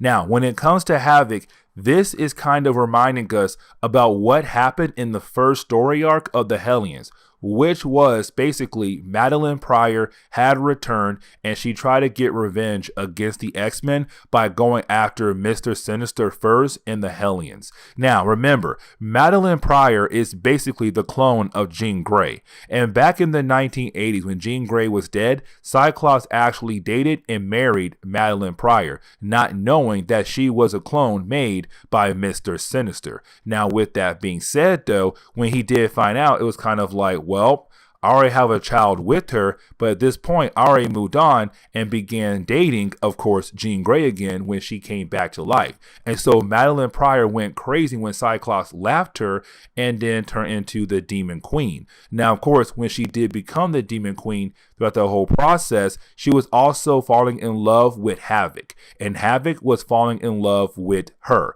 And so even though Madeline Pryor is technically his brother's ex-wife, Havoc still loves and cares for her. Now, the reason why we're seeing her again right now, because in that first story arc of Hellions, it was left to believe that she could possibly come back to life. Or sorry, she was already brought back to life, but she was upset that basically she was not invited to the island of COPPA because she is a clone of Jean Grey, which of course makes her a mutant in her own way. But of course, she was not invited to the island. And so even though she died in the first story arc, the X-Men will not bring her back to life because how powerful and crazy she actually is. And so for Havoc, he feels like he's missing his loved one, which is, of course, Madeline Pryor. Now, the reason why we went through all of those different rooms is a way for me to show you what Mastermind and Arcade are trying to do. They're trying to break the Hellions long enough, but to also make sure once they're able to kind of get out of the fake worlds they've been put inside of, their minds are completely broken and out of the way of possibly them trying to save Mr. Sinister, so Arcade can continue to torture Mr. Sinister, because right now Arcade still never got an answer from Mr. Sinister about the idea of him making clones for Arcade, and Arcade is waiting for an answer, and of course Arcade is not getting that answer, and so you have Arcade let Mastermind continue to torture the rest of the Hellions as he basically moves on to torture Mr. Sinister, to say, you are going to make me clones. I'm going to force you to make me clones. No matter what you try to do, you're going to basically agree to my deal. Now, we actually do pick up with Psylocke once again, and there is a good reason why. And that reason why, because we actually dive into the mind of Psylocke. And what I mean is that while Psylocke is still living in this fake world in her mind where she's able to spend time with her daughter, you then have Psylocke kind of realize that something is up with this world, with this moment. And so what she does is that basically she asks her daughter a question. She asked her daughter in this fake world, what's your name? And because Mastermind does not actually know the name of Psylocke's daughter in this fake world, the daughter going to say, I don't know. And that right there tells Psylocke that she knows something is up, that she knows that right now she's in a fake world. This world she's in right now is not real. And that's just enough for her to realize that she needs to basically break free. And so she basically tries to call out to Grey Crow, but right when she tries to do that, she is attacked by a darker version of herself. Now, the reason why she's being attacked by a darker version of herself is kind of like a backup plan that Mastermind had put inside her mind, because Psylocke is a powerful psychic, but she's not as powerful as like Jean Grey, Charles Xavier, or Emma Frost, but she's still a powerful psychic, kind of on the same level as Bessie Braddock. But with that being said, though, this is Psylocke trying to break out of Mastermind's control because she realized that he's controlling her mind. And so right now she's fighting against a darker version of herself because it was a backup plan made by Mastermind. Now, of course, when she was attacked by her darker version of herself, she was still able to actually call out to Grey Crow to warn him like, hey, listen, something is going on. Basically, we could be under attack by Mastermind. And that's huge because in his world, in his absolution world that was made by Mastermind, he's right now reliving a moment where he's in the military and he had just saved his fellow troops, but to only then see the death of a lot of friends he made over the years being on the Marauders. And so right now it's Grey Crow wondering what in the world is going on with his mind, what's happening. And thanks to Psylocke, of course, it gave him that push to realize something is actually up. And matter of fact, that's the perfect time for Arcade, because what you have Arcade do next is actually tell Mastermind to go ahead and kill off the Hellions, because what Mastermind was doing was basically giving each member of the Hellions a dream world to live in, a dream world they wanted to have, but then turn that dream world into a nightmare as a way to basically break the Hellions, to kill the Hellions. And so it's Arcade saying, listen, Mr. Sinister, I'm going to continue to torture you, even though you basically already agreed to actually help me out with my clones of myself plan. I'm still going to torture you, but I'm going to kill off your entire team. And so right now you have the team suffering from nightmares that basically Mastermind has created. And this is why I say I love this story, because it's Arcade and Mastermind, two characters who honestly I have seen a few times work together, but right now they're working great together for this storyline. It's really good. Now, when we actually get into Hellions number 11, we actually do pick up with Psylocke, except Psylocke is old. Now, the reason why she's old is for a very good reason. And the reason why, because Mastermind is still playing with her mind. And so in her mind right now, it has been decades. It has been years in this world that she's been living in. And of course, she was able to get rid of her past self, or that dark self we saw earlier. But now in her mind, she's old. But she hasn't realized that basically she's not technically in the real world, that right now she's in some kind of fake world. Now, that is the moment you do have Grey Witch actually appear. And when he does, he's kind of on the same page she is. Now, of course, he's not old like her, but in his world, in his mind, the time is confusing. And sometimes it has been days for him. Other times it has been months. And again, other times it has been years. But he has not grown old, which of course tells us that both characters are realizing that right now they're not in the real world. Now, in the real world, we actually do see Mastermind actually having a hard time giving everyone nightmares when it comes to the Hellions, because he has been using his powers nonstop. And so, of course, it's actually draining him. It's making him very tired. He's getting exhausted. But of course, you have Arcade continuing to push Mastermind, because if Mastermind stops, that means the death of his daughter. Now, you would possibly think that with Mastermind and his daughter both being mutants, of course, they could possibly be brought back to life by COPPA.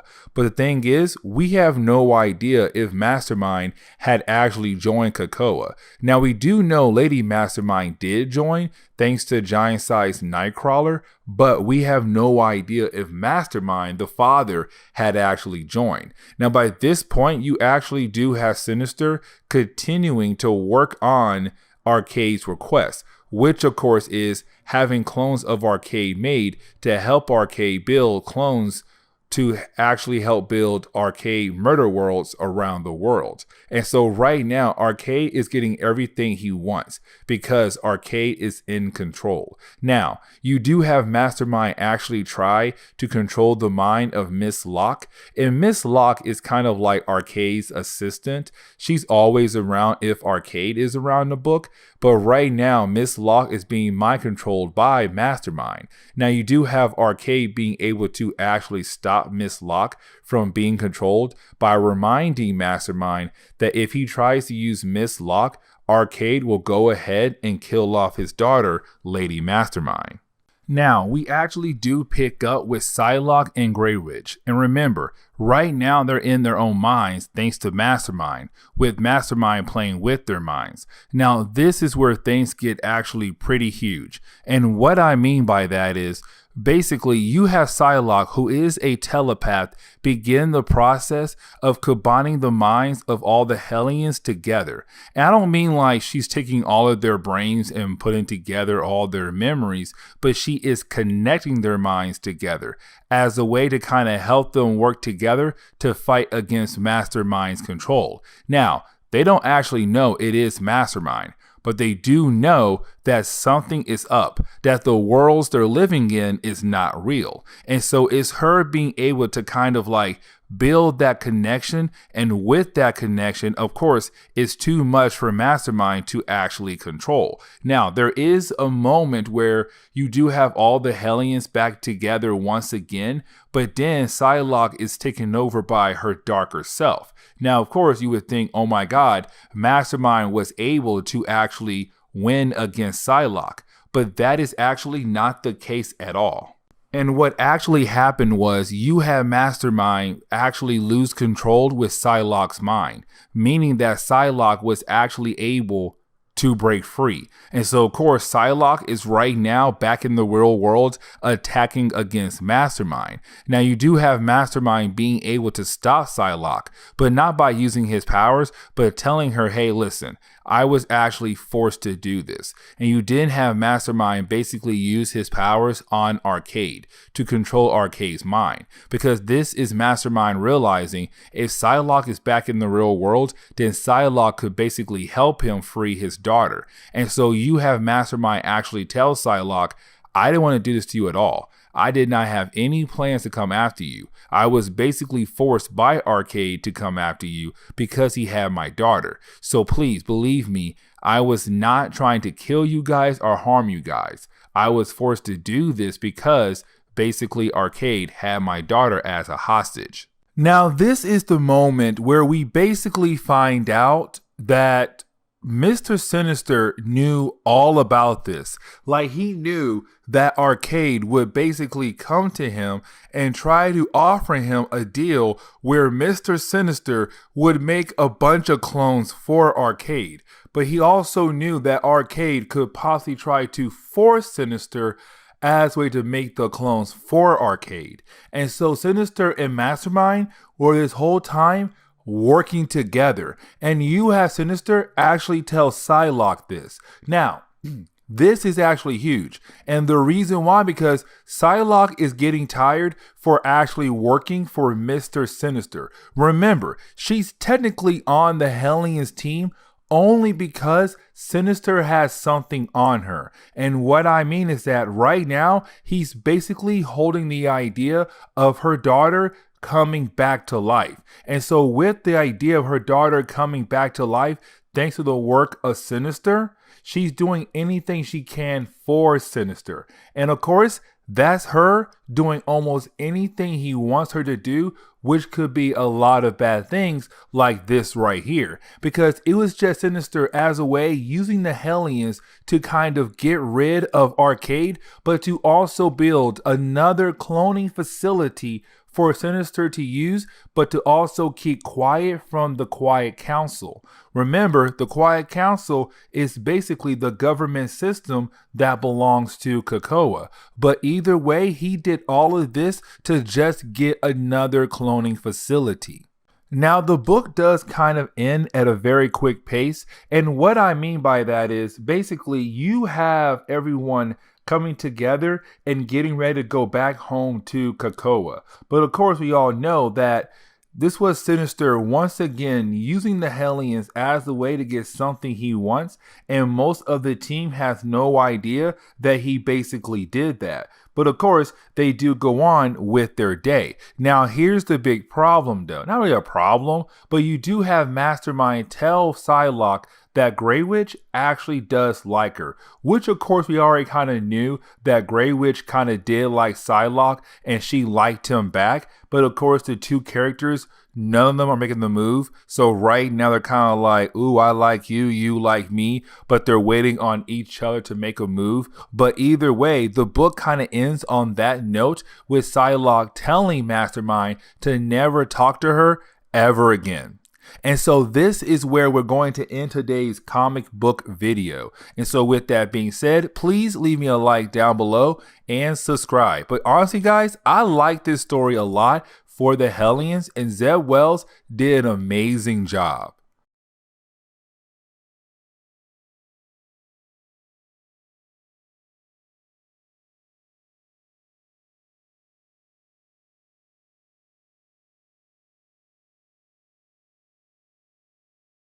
What's going on there, YouTube, and welcome back to another comic book video. Okay, guys, so we are basically going to continue our coverage over the Hellfire Gala event. Now, this was an event that Marvel did as a way to kind of basically say that mutants are tired of being messed with. They're tired of being looked at as like a secondary race, a race that no one should care for. And so basically the Hellfire Gala event is a way for mutants to show humans what they were actually able to accomplish when humans leave mutants alone and mutants are able to actually work together. All that right there is very huge. Now, the Hellfire Gala event was put together by Emma Frost for those reasons. On top of that, her other reason is that she still wants mutants and humans to work together, to be a united force. And of course, that goes all the way back to what Charles Xavier has been trying to do ever since he made the X-Men. It's just now the way to get there is a tad bit different. Now, with all that being said, though, of course, the Hellfire Gala event is using all the different X-Men titles. So like Hellions, X-Force, X-Factor, X-Men, all the different titles. But of course, each book is used as a way to kind of say, we're going to focus on these characters and see how this event actually affect those characters. So for example, our last video focused on X-Force, and they were basically a security team for the Hellfire Gala event, and they had to deal with a lot of different things. And so that's why I say each book is a tad bit different. And that's why I kind of like this entire crossover. Now, with all that being said, though, of course, now we pick up with the Hellions. Now, to me personally, the Hellions are a great team. I love this team a lot. Like, if I could rank all the different teams we had at this point in Marvel Comics, Hellions would probably be on top. Now, with all that being said, this book is more of kind of like, what would happen if a group of mutants were not able to actually attend this event? Because even though the Hellfire Gala event is being run by the mutants, not all mutants were invited. Not all humans were invited. Only key mutants and key humans were invited to this event. And so, of course, when it comes to the Hellions, only a select few were actually offered the chance to come to this event. Some others were not. And so that is what Hellions number 12 is all about. So let's go ahead and dive in.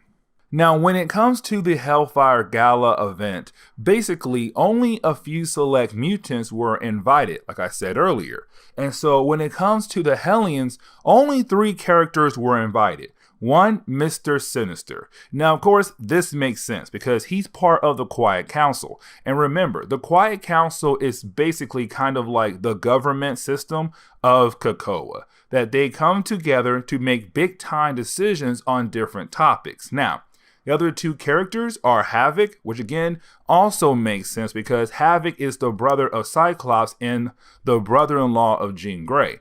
Also because Havoc has been a good guy for so many years in Marvel Comics. And then Psylocke. And this also makes sense because, again, Psylocke was an X-Men, been an X-Men for a long time, and she's also a good guy who's kind of forced to be on this team. Now, the other characters who were not invited were, of course, like Wild Child, Orphan Maker, and the Nanny. Now, of course, these characters are not going to stay behind. Like right now, they're like, okay, fine, we'll stay here and train. But of course, we all know they're kind of like teenagers. They're kind of like, it's not fair how you guys get to go to a big event, have fun, all that stuff, but we can't. And so basically, you kind of have the people who weren't invited kind of plotting to basically go to that party down the road while Mr. Sinister is not looking. And matter of fact, after like maybe 3 to 4 hours, you have Grey Crow tell the rest of the crew it's time to go. So basically you have Grey Crow, the Nanny, Orphan Maker, Wild Child. I just like that name, Wild Child. Either way though, you have our 4 characters, the ones who were not invited to the party, basically say they're going to go either way. So even though they were not invited, they're just going to go ahead and go. And the thing is, who is going to stop them? Because technically we have seen in this series so far, in this event, there's no, bouncer at the door taking in names or anything. People can walk in freely. And so right now you basically have the Hellions saying, hey, listen, we can go. Nobody knows if we were invited or not. So let's go ahead and head to that party. Now, of course, we do see the characters who were basically invited to the event kind of talking to different people about different things. So like Mr. Sinister is talking to Steve Rogers, of course, most likely probably about getting his DNA because it's Mr. Sinister. You do have Psylocke run into Betsy Braddock, aka Captain Britain, and you also have Havoc go to Charles Xavier. Now, Havoc is going to Charles Xavier for a special reason. The idea of bringing back Madeline Pryor, somebody that he really cares for and loves, and hoping that she can be brought back to life. But of course, that is the moment you have Charles say, hey, before I can tell you if we're going to bring her back to life or not, the rest of your team just arrived, and you have Havoc just instantly freak out. And so, of course, you do have the Hellions just walk in, and everybody's kind of like, oh my God, the Hellions, they're here. The ones who were not invited, they're here. Can this day get any worse? Especially Havoc. He's like trying to walk away, hoping that they won't see him. But of course, they seen his outfit before he left for the event. And so when he tries to walk by, you have Grey Crow like, hey man, how's it going? You doing good, buddy? It's just hilarious to me and everything, especially when you have Mr. Sinister trying to talk to other people and try to put himself in the starlight, kind of like, oh my God, I'm amazing, I'm spectacular, all this.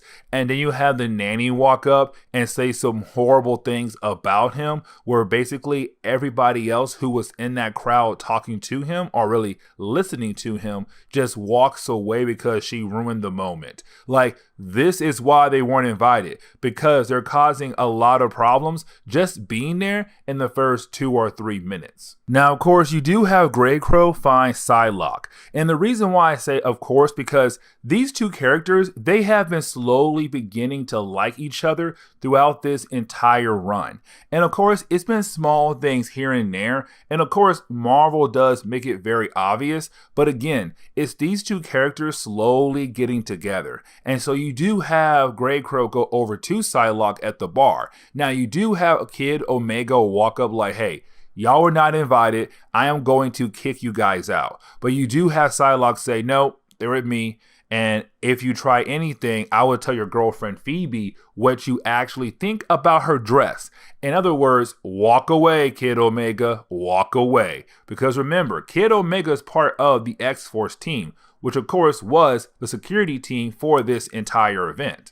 Now, when it comes to a party, you're going to have some awkward moments. And that awkward moment comes when basically you have Wild Child walk into Aurora. Now, Aurora is a character we have been seeing in our X Factor coverage. Another team on COPPA that basically goes around and investigates different things that happen on the island, especially murder. Now, with that being said, though, Aurora was one of those X-Men characters that first appeared back in Chris Claremont days.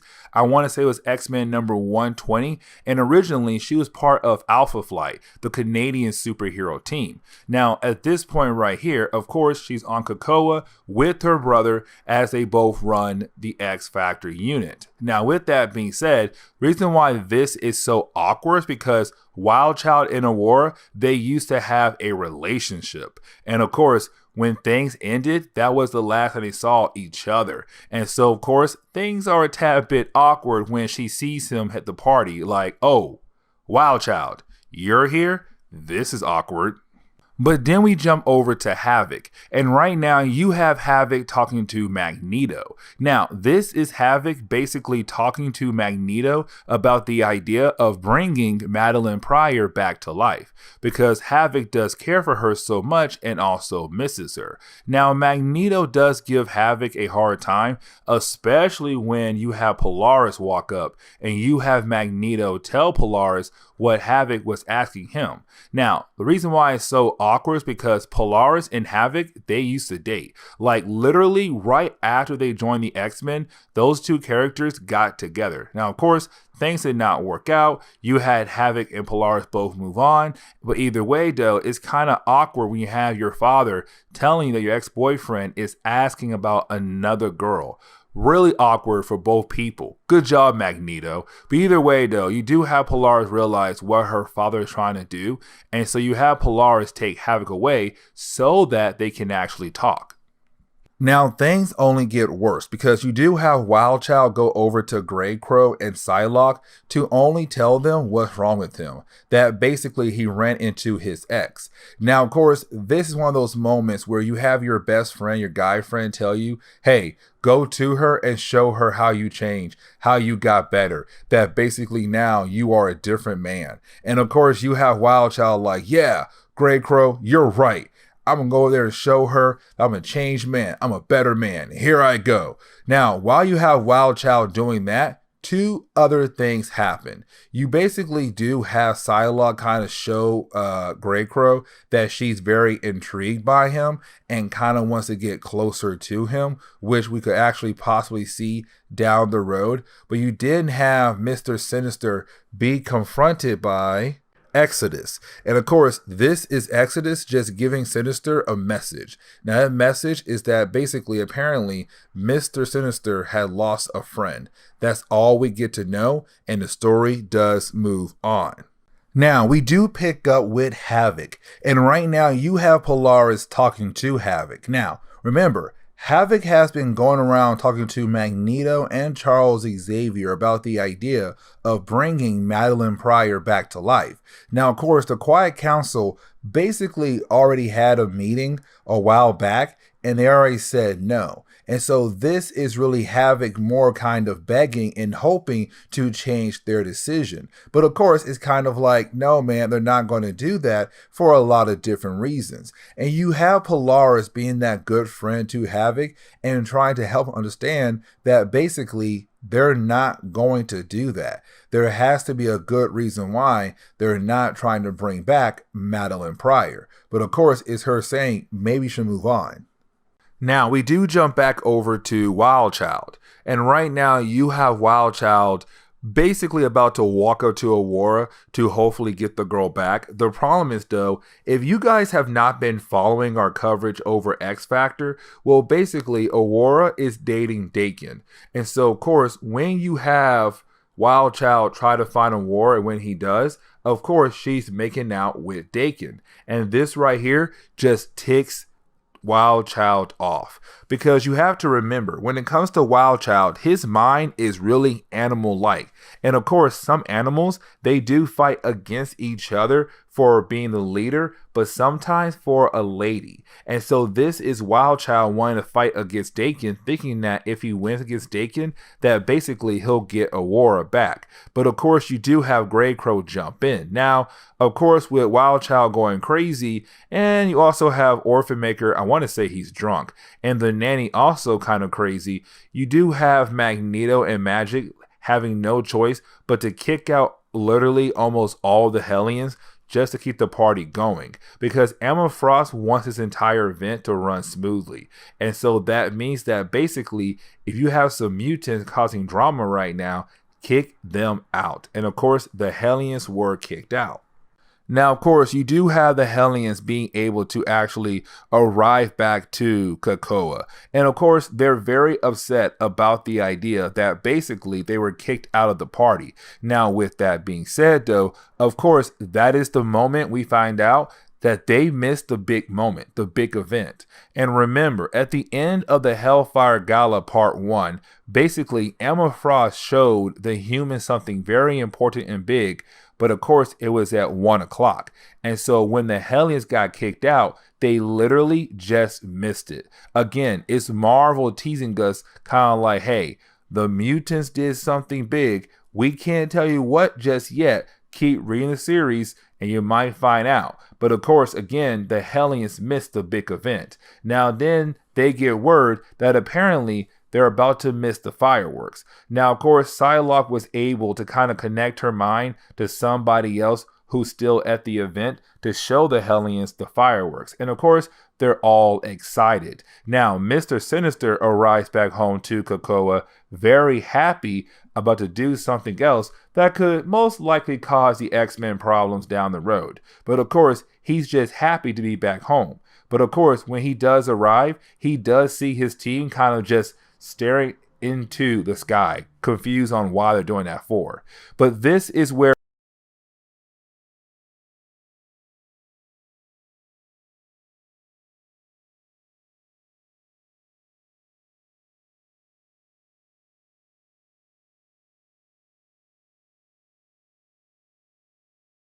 getting into today's storyline, we actually do pick up with the right now, going to that same facility that basically the Hellions had attacked earlier in the series. Now, when they arrive, this science team is being led by a character known as Dr. Murch.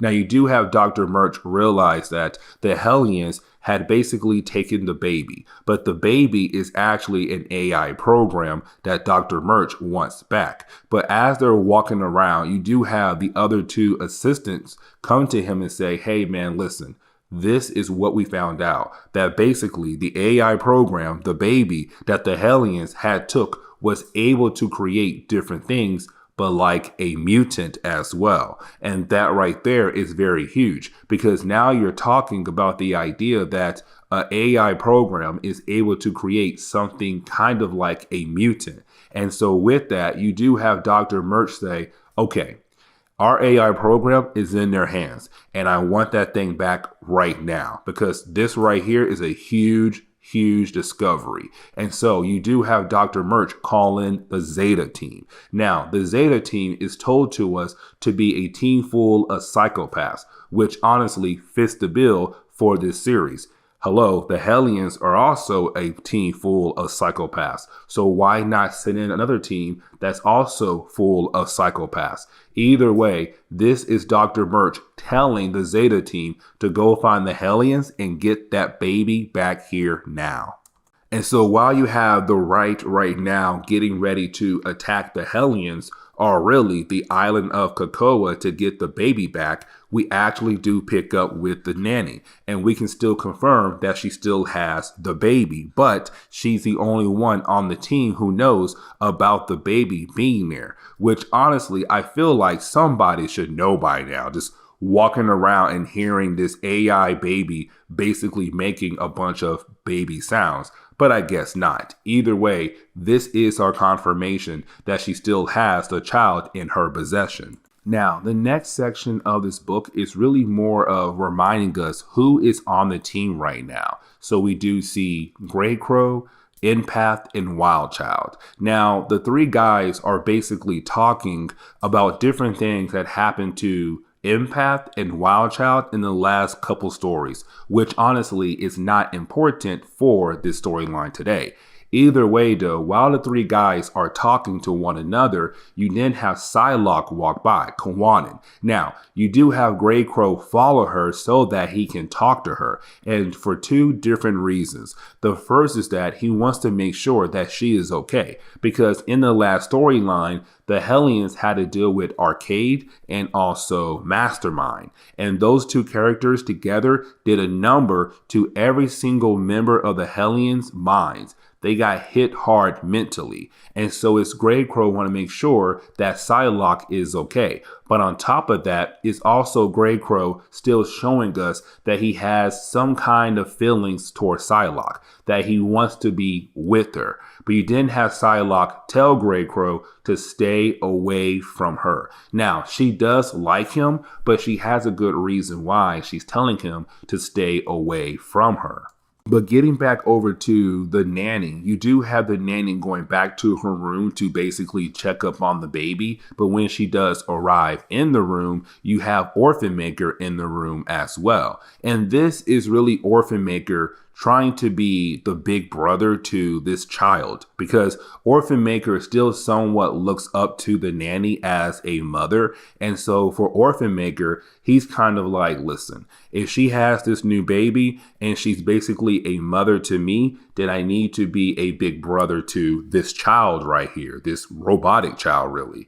And so you have Orphan Maker try to be a big brother and kind of play with his new sibling, but then you have the nanny get very upset with the idea that one, he came into her room, two, playing with the baby, and three, doing all those things right there without her permission. And so she does kick him out of her room and shows that she's very upset with Orphan Maker and kind of like saying, the AI is more important than you are right now. Now, you do have Orphan Maker go into a hallway and cry, where he is confronted by Grey Crow, and you have Grey Crow kind of like, listen, let me try to cheer you up.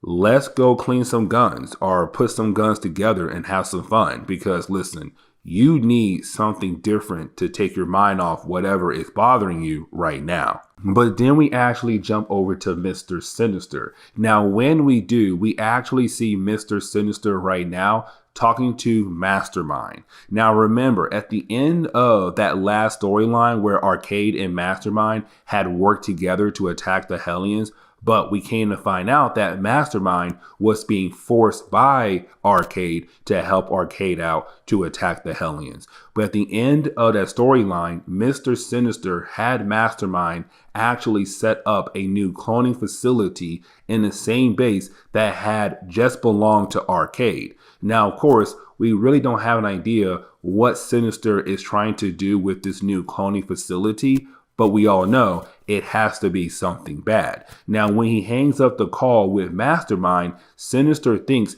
that he is going to basically dine alone, except that is the moment he hears someone else inside his home, and that would be another Mr. Sinister, a clone of Mr. Sinister. And let me explain. So back in the X of Swords crossover event storyline where you had Araco fighting against Krakoa, both sides needed to gather their swords to basically participate in this war. Now, with that being said, the Quiet Council had actually sent Sinister's team to go over to Armeth to steal the swords that would belong to Araco to make Araco just go ahead and give up on the war. The problem was, though, Sinister lied to the Quiet Council about his plan, but also lied to the Hellions. He went to Armeth to basically steal DNA that had belonged to mutants who had lived there, because their DNA is different from mutant DNA from Krakoa. And so that is why he honestly went to Armeth, not to help in the war between Araco and Krakoa, but to gather DNA.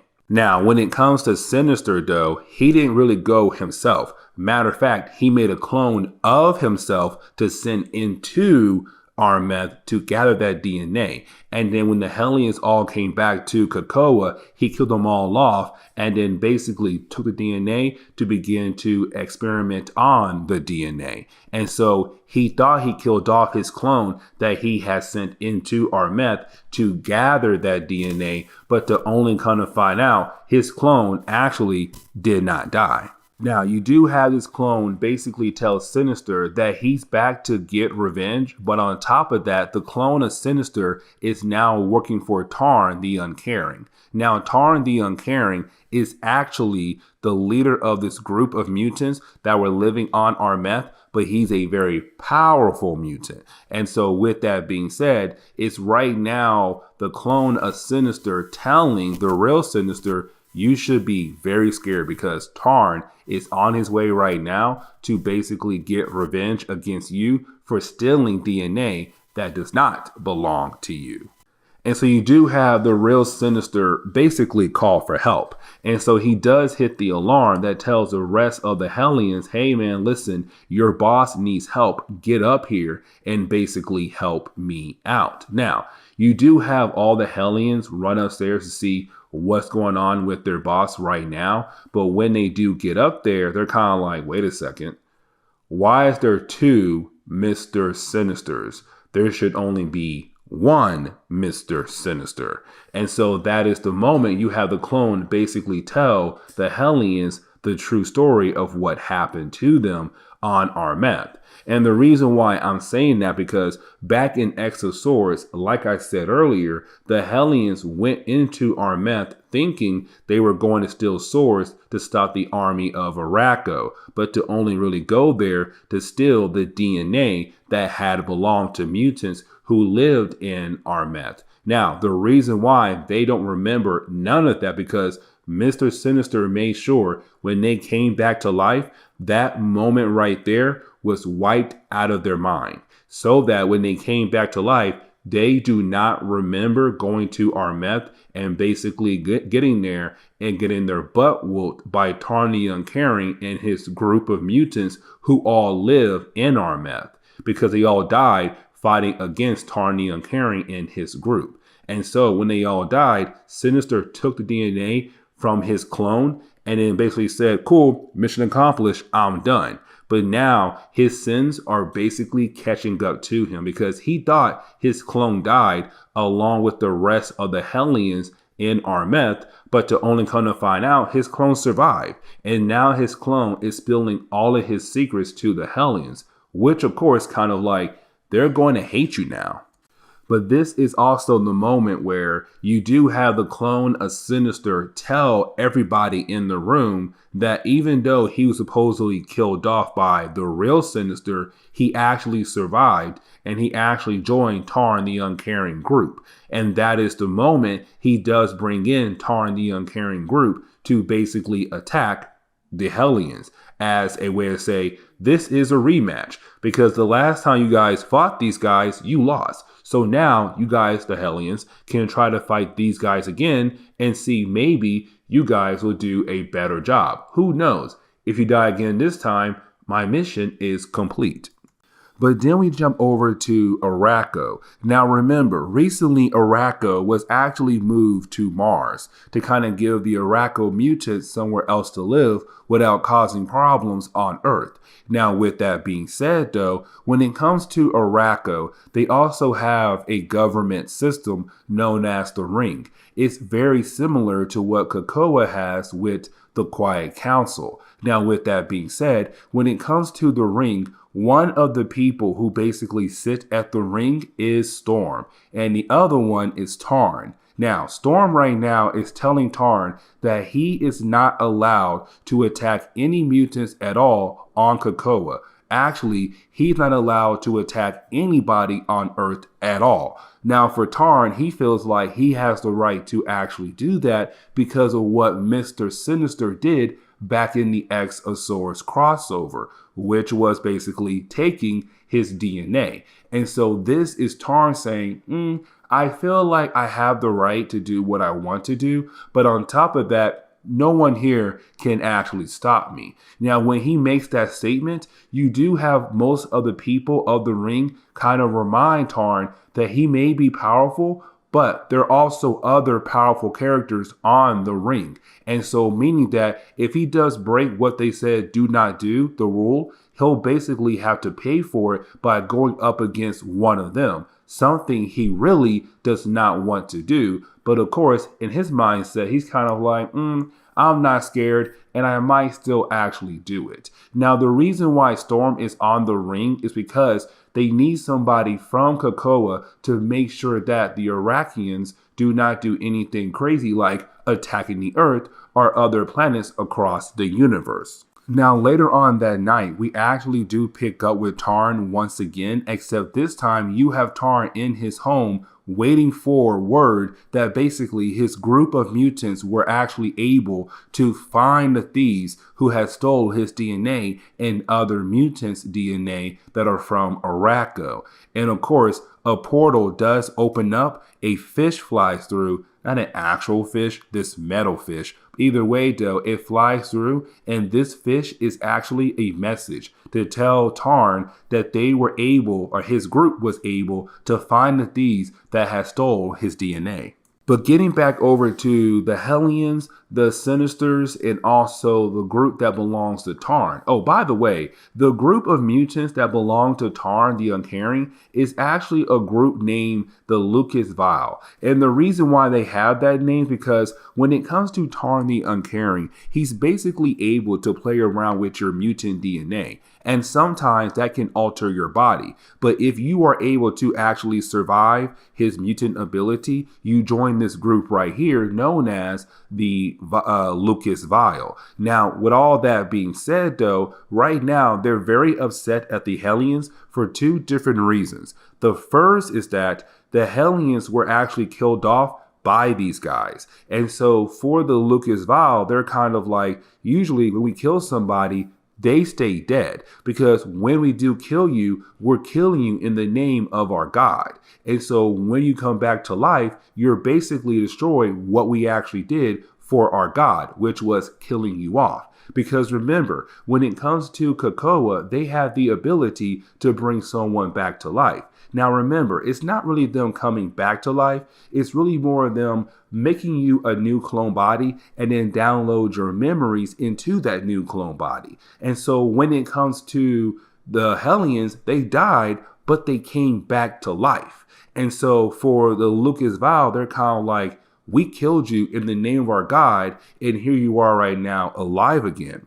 But on top of that, because Sinister also stole some of their DNA as well. And so that is why you have the Lucas Vile want to kill off the Hellions and Mr. Sinister. Now, here is another thing though. Not all Hellions died on our map. Most of them died back on Krakoa after going through a portal that led to Krakoa. But 3 characters did die on our map. And that right there is actually very important to talk about. And the reason why I say that, because when it came to the mutant race, they had discovered that if a mutant dies in a different dimension, they come back different than they were originally. And what I mean is that if you died on Krakoa, you came back like you did before you died. But if you die in Otherworld, which was this dimension that is connected to every single universe in the multiverse, but also connected to other dimensions as well. But either way, if you die in Otherworld, you came back corrupted. And the idea of corrupted was more kind of like, hey, you're connected to another you from a different universe, but your mind can't handle that connection. And so basically you're kind of brain dead. Now, when it came to mutants who die on Armeth, now remember, Armeth was basically another dimension that Araco was actually lost in. But if you die in Armeth and you were brought back to life, you came back more aggressive, more bloodthirsty. Wildchild, Nanny, and Orphan Maker, they died in Armeth. And so they came back more aggressive. And so when the battle actually began between the Hellions and also the Lucas Vile, you had those 3 characters kill off one of the members of the Lucas Vile. And that right there is very huge, because the Hellions forgot that those 3 characters had basically died on Armeth and they came back bloodthirsty. Actually, no. They had no idea that those 3 characters had died in Armeth. We did as the readers, but not the Hellions. Now, you would think that this would be a huge win for the Hellions, because now you're basically talking about the idea that they were able to kill off one of the members of the Lucas Vile, which means that they could actually take out the rest of this group and then hopefully stop this whole Tarn the Uncaring mess that is going on. But the problem is, though, that fish we saw earlier, that was a way as a message to get to Tarn to say that his group had found the mutants who stole their DNA. It also has the ability to open portals in reality. And so it takes Tarn right to where everybody else is at. And when he appears, he shows how powerful he actually is. Because you do have the Nanny, Wildchild, and Orphan Maker tried their best to basically attack him, and that is a huge mistake, because he does use the different powers he has to basically throw them around like they're nothing to him. But on top of that, when it came to Wildchild, like I said earlier, he's able to play around with your mutant DNA. And so with that, he altered the DNA of Wildchild and turned him right back to what he used to be before he had actually died in Armeth, which means that now Wildchild is not as bloodthirsty, aggressive, or strong as he was after he had died on Armeth. He's now back to his regular base level. And that right there is very huge, but it shows how powerful Tarn is. Now, you do have Tarn basically go confront Mr. Sinister. Now, when he does tell Mr. Sinister that he knows that Sinister was the one who had basically stole his DNA. And he was the one who sent in the Hellions to basically kind of help with the idea to steal the DNA from him and his rest of his group. Now, you then have Tarn basically use his psychic abilities to show the rest of the Hellions what they actually do not know. Because remember, the Hellions do not remember going to Armeth to help Sinister to basically steal DNA for him to use for his own evil needs. And so this is right now Tarn showing them, this is what your leader did to you guys. He's not a good leader. He is a bad leader. And so right after that, you didn't have the Hellions show that they're very angry with Sinister because once again, this man has lied to them. And so right then and there, you have Sinister show us that he always has plans up his sleeve because he basically released a bunch of clones of himself to attack Tarn to keep Tarn busy so that he'll be able to escape, because Sinister knows that he'll be unable to actually defeat Tarn. Now, as he's trying to escape, he does use a gate, a Krakoan gate that could take him somewhere else. Now, the Hellions think that they'll be able to also take the gate with him to get away from Tarn. The problem is, though, this gate is only synced to Sinister's DNA, meaning that if you don't have his DNA, the gate is not going to work for you at all, which means that it's Sinister once again leaving the Hellions behind to fight against Tarn. As soon as Tarn is done with the group of clones of Sinister, he'll basically then attack the Hellions. And so once again, it's Sinister betraying his own group. But getting into the final chapter of today's video, which is Hellions number 15, we actually do pick up with the Zeta team. Now, when we do, we actually do see the Zeta team right now being able to kind of use their boat in their satellite to build a connection to the ship that belongs to Nanny. Because remember, on the ship, the AI baby is still on there. Because none of the other Hellions knew about the baby. And of course, she wants to keep the baby a secret. She kept the baby on the ship. And so while the Hellions are away right now, you basically have Zeta team being able to build a connection to her ship so that now Dr. Murch is able to actually talk to the ship, which means that sooner or later, he'll be able to have the ship come towards him with the AI baby. But then we come to find out that basically Sinister and the clone of Sinister, because the clone of Sinister also used the same portal that the main Sinister used, they were able to escape and they went to basically Brooklyn, New York, a random warehouse. And the reason why, because in this warehouse, you have the real Sinister holding on to a very special genetic project known as Chimera. And of course, for the clone of Sinister, he's kind of like, listen, whatever you have going on in this warehouse, I want to be part of it. Because apparently, whatever project he's working on, this Chimera project, is going to be very huge when it comes to genetics. But then we jump over to Tarn and the Lucas Val group, who had just literally killed off every single clone of Sinister. Now, with all the clones being dead, that basically means right now that Lucas Val and Tarn can hopefully find Sinister. Now, of course, they have no idea where he went to. And so, of course, they begin to torture different members of the Hellions, hoping that they'll get information on where in the world did Sinister go to. And so that is the moment you actually have Psylocke tell Tarn where Sinister went to, where basically he went to his new cloning facility in Arcade's old base. Now, for Psylocke, she knew about this. She knew that Sinister built up a new cloning base in the old base of Arcade. The rest of the Hellions, they didn't know about this because, again, they are basically left out of everything. Now, the reason why Psylocke knows about it is because Mr. Sinister is blackmailing her. But of course, when she does tell Tarn, the rest of the Hellions are like, wait a second, you know about this cloning facility and we did not know? Are you really working close to Sinister? And if you are, why? Why are you lying to us? I thought we were a team. Now, this is the moment where you actually have the story jump back and forth between two different settings. So the first setting is actually Sinister and both Sinisters being confronted by Tarn to see what Sinister is actually working on. But while you have that happening right there, back with the Lucas Val and the Hellions, one of the Lucas Vial has begun to feed again.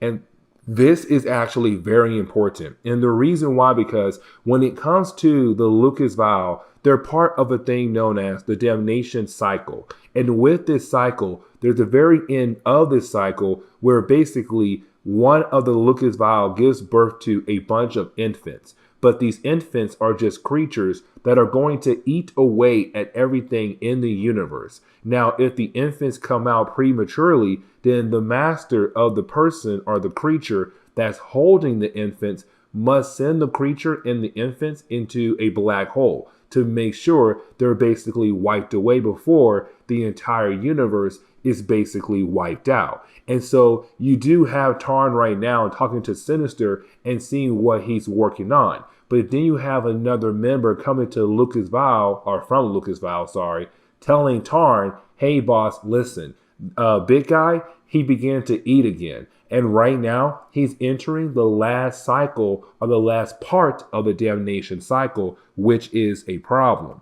Because as soon as he's done finished eating, a bunch of infants are beginning to crawl out of his back. And these infants are basically creatures that are going to wipe out the universe. And so Tarn has to give up what he was doing, which is learning what Sinister was actually doing, to basically take the body of the creature who's giving birth to a bunch of infants to a black hole in the universe to save the entire universe. And so basically the Hellions were able to only live because of this one thing happening on accident. Now, you then have the Hellions being able to find the base of Arcade. Now, when they do, you do have the Hellions basically confront Sinister with the idea of what he did was wrong. But this is also the moment they kind of find out what he actually has done, which is that he made a clone of himself, but mixed in with Tarn's DNA. Basically meaning that you now have a Sinister with the powers of Tarn, who's being made right now, this new powerful clone of Sinister. Now, you do have the Hellions say they're going to blow this place up, but the problem is, though, Psylocke has to ask them to stop. And the reason why? Because Psylocke's daughter is being held right now by Sinister. That is why I say he is blackmailing her to make her do whatever he wants her to do. Because remember, guys, back in Fallen Angels, that 6-part miniseries that was originally supposed to be an ongoing series, well, Psylocke found out she had a daughter. She found her lost daughter. The problem is, though, her daughter is right now just DNA.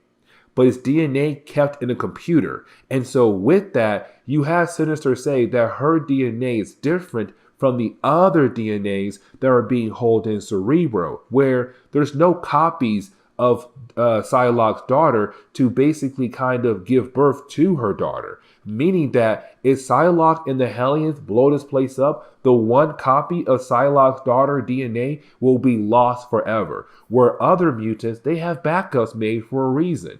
Just in case their original copy is gone, there's a backup copy of their DNA to use to basically help bring them back to life.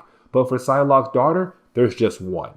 And so if they get rid of Sinister, that is lost forever. But here comes the big problem, though. Because out of nowhere, you have two people get possessed out of nowhere. One being Havoc and the other one being Empath. Now, we're kind of tell that basically that Empath was possibly controlled by Emma Frost. Because you do have Empath tell Sinister, hey, Emma says hi. And also, she wants you to remember that you were told to not play with yourself. But on top of that, someone takes over Havoc. Now, this is something we saw at the very beginning of Hellions, where basically Havoc was kind of like possessed what seems to be some kind of demonic being. But either way, you now have Havoc once again being controlled.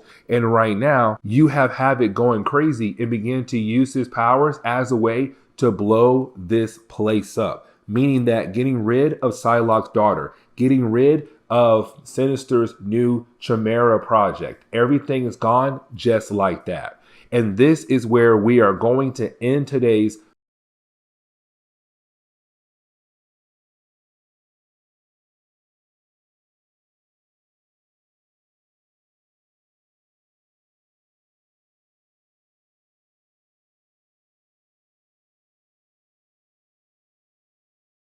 What's going on there, YouTube? And welcome back to another comic book video. Guys, we are here. We are actually at the very end of the Hellions series. We actually pick up with Hellions number 16, 17, and 18. And this wraps up the entire Hellions series that we have been covering on my channel. So these are the final 3 issues. Now, with that being said, we actually pick up in Brooklyn, where our last video left off at, because you have to remember, the Hellions had just discovered that when it came to their boss, Mr. Sinister, he was building some kind of cloning facility to give him the ability to make a god-like clone of himself. And if he was able to actually complete that clone, it would bring a whole lot more problems to Earth, but especially the mutant race. But when the Hellions had found out about what Sinister was actually doing, Havoc went crazy. So crazy, he unleashed his powers completely to the point he blew up the entire facility. And so that godlike clone that Sinister was building, yeah, it's gone forever. But on top of that, though, so was Psylocke's daughter. Because we have to remember, when it came to Psylocke's daughter, she was being held by Mr. Sinister as a way to make sure that Psylocke fell in line. Because Sinister had the only backup ever created for the daughter of Psylocke that could give her the ability to bring her back to life.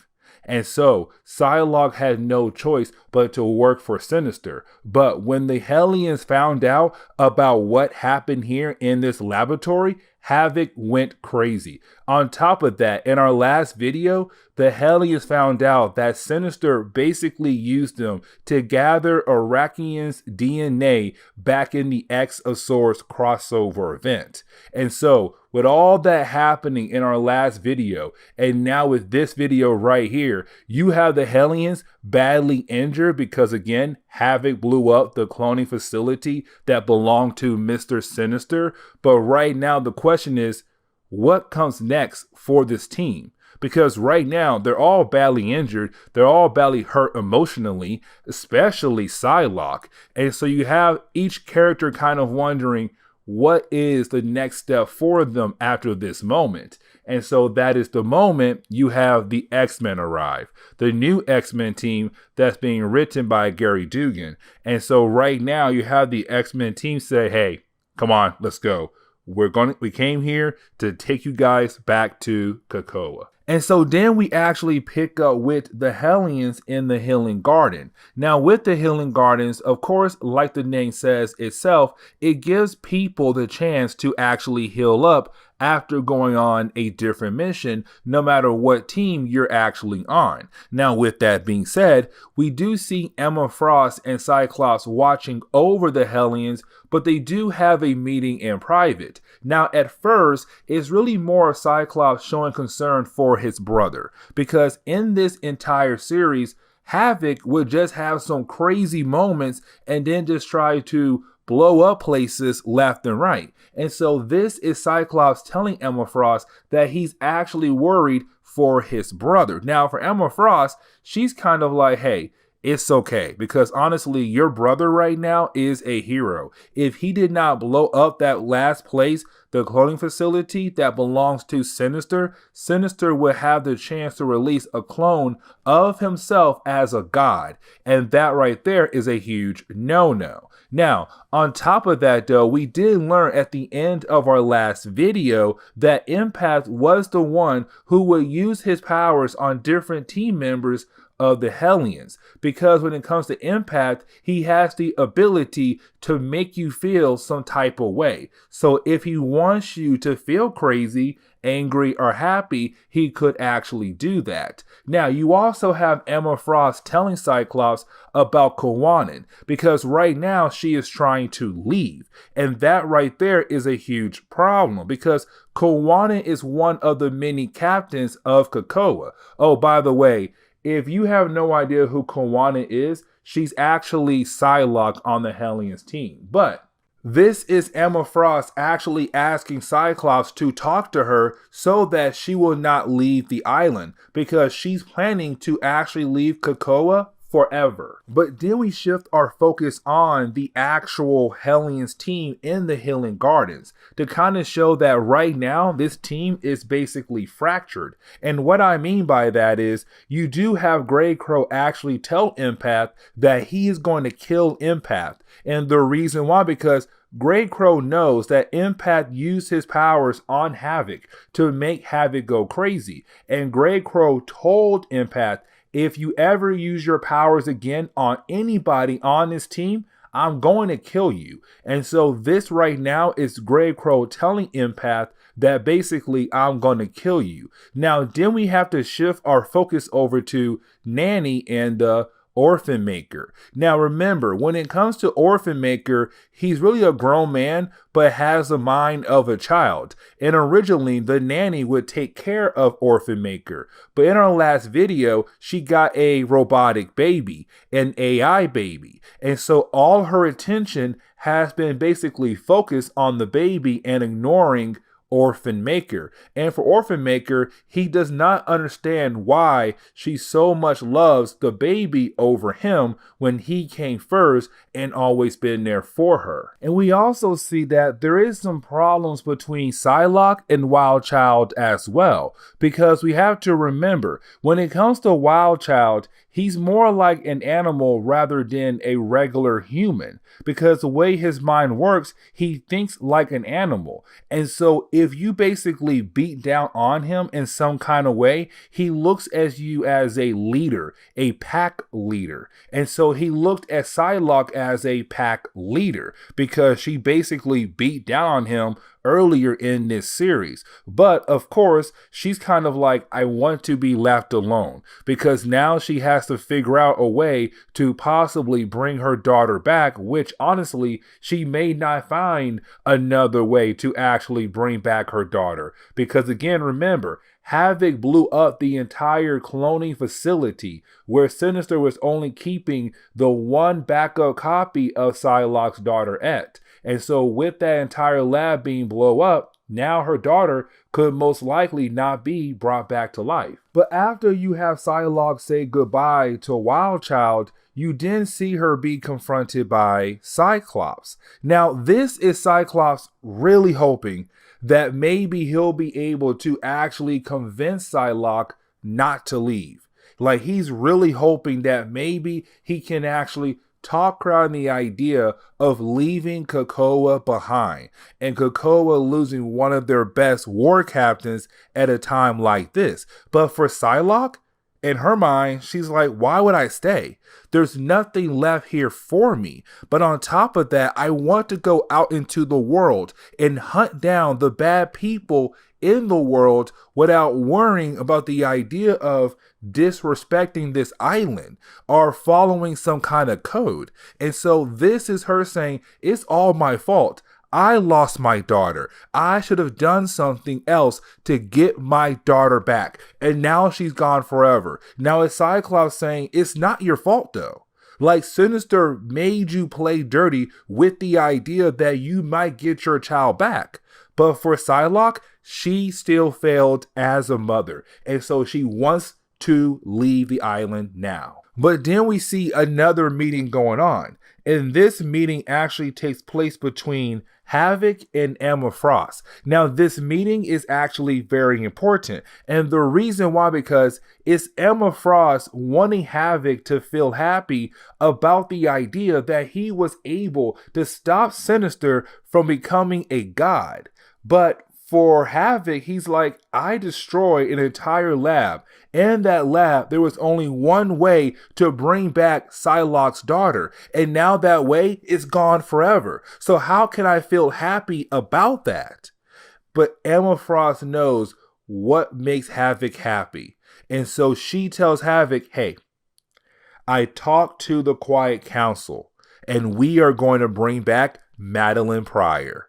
And for Havoc, this is huge. Because remember, Madeline Pryor is the clone of Jean Grey, but she also turned evil in the late 80s, early 90s.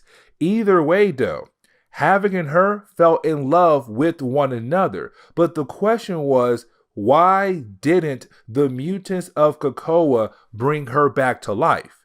Yes, she is a clone of Jean Grey, but so is X-23. So is Scout. They're clones of Wolverine. And you brought those characters back whenever they die. So why not Madeline Pryor? Because she's evil? Well, hey, you have other evil mutants on COPPA.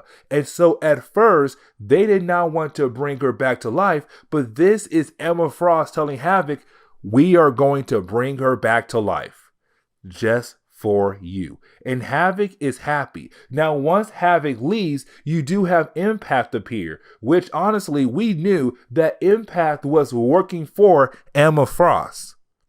It was Impact who used his powers on Havoc to make Havoc go crazy. And so this is Impact saying, hey, you know what? Listen, I don't mind what I did because honestly, I had a blast. But then we pick up with Grey Crow and also Wild Child. And Grey Crow meant what he's going to do, meaning that he's coming after Impact. And when he does see Impact, he is going to kill Impact. Because honestly, he hates the idea that Impact broke the bond.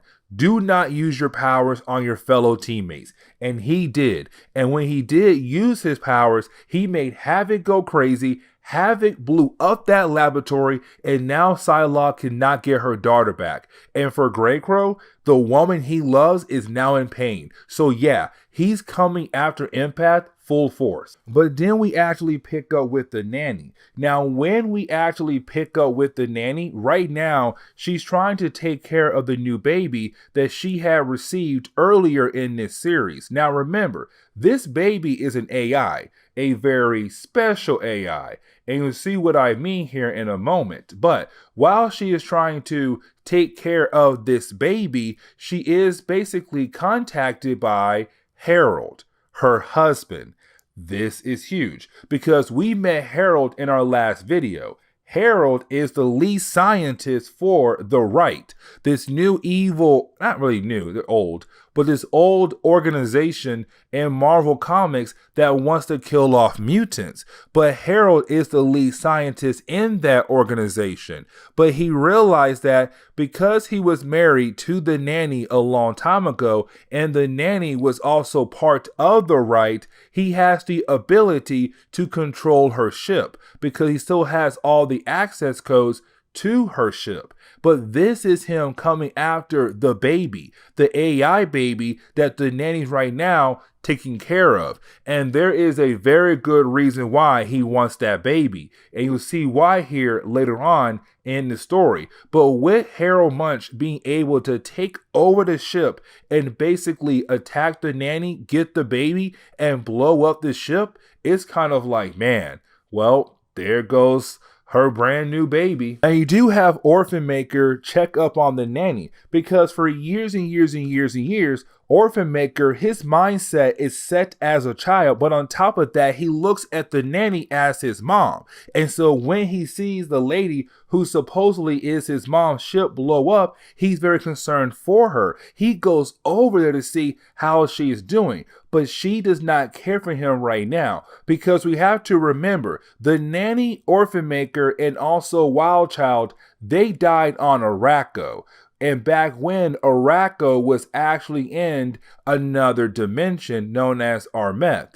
And usually when a mutant dies in Armeth and they're brought back to life, they're brought back corrupted. And when I say corrupted, I mean more aggressive. And so when it came to Wild Child, Nanny, and Orphan Maker, they came back more aggressive. But for Nanny, her aggressiveness actually evolved to a point where she kind of pushed away the guy who looks at her as his mother, the person that originally she looked at him as her son. She had pushed him away for this new AI baby. And for Orphan Maker, he cannot take the idea that the lady who once cared for him no longer wants to talk to him. And so as we jump into Hellions number 17, we do see Psylocke right now about to leave the island. She's about to say goodbye to the mutant nation.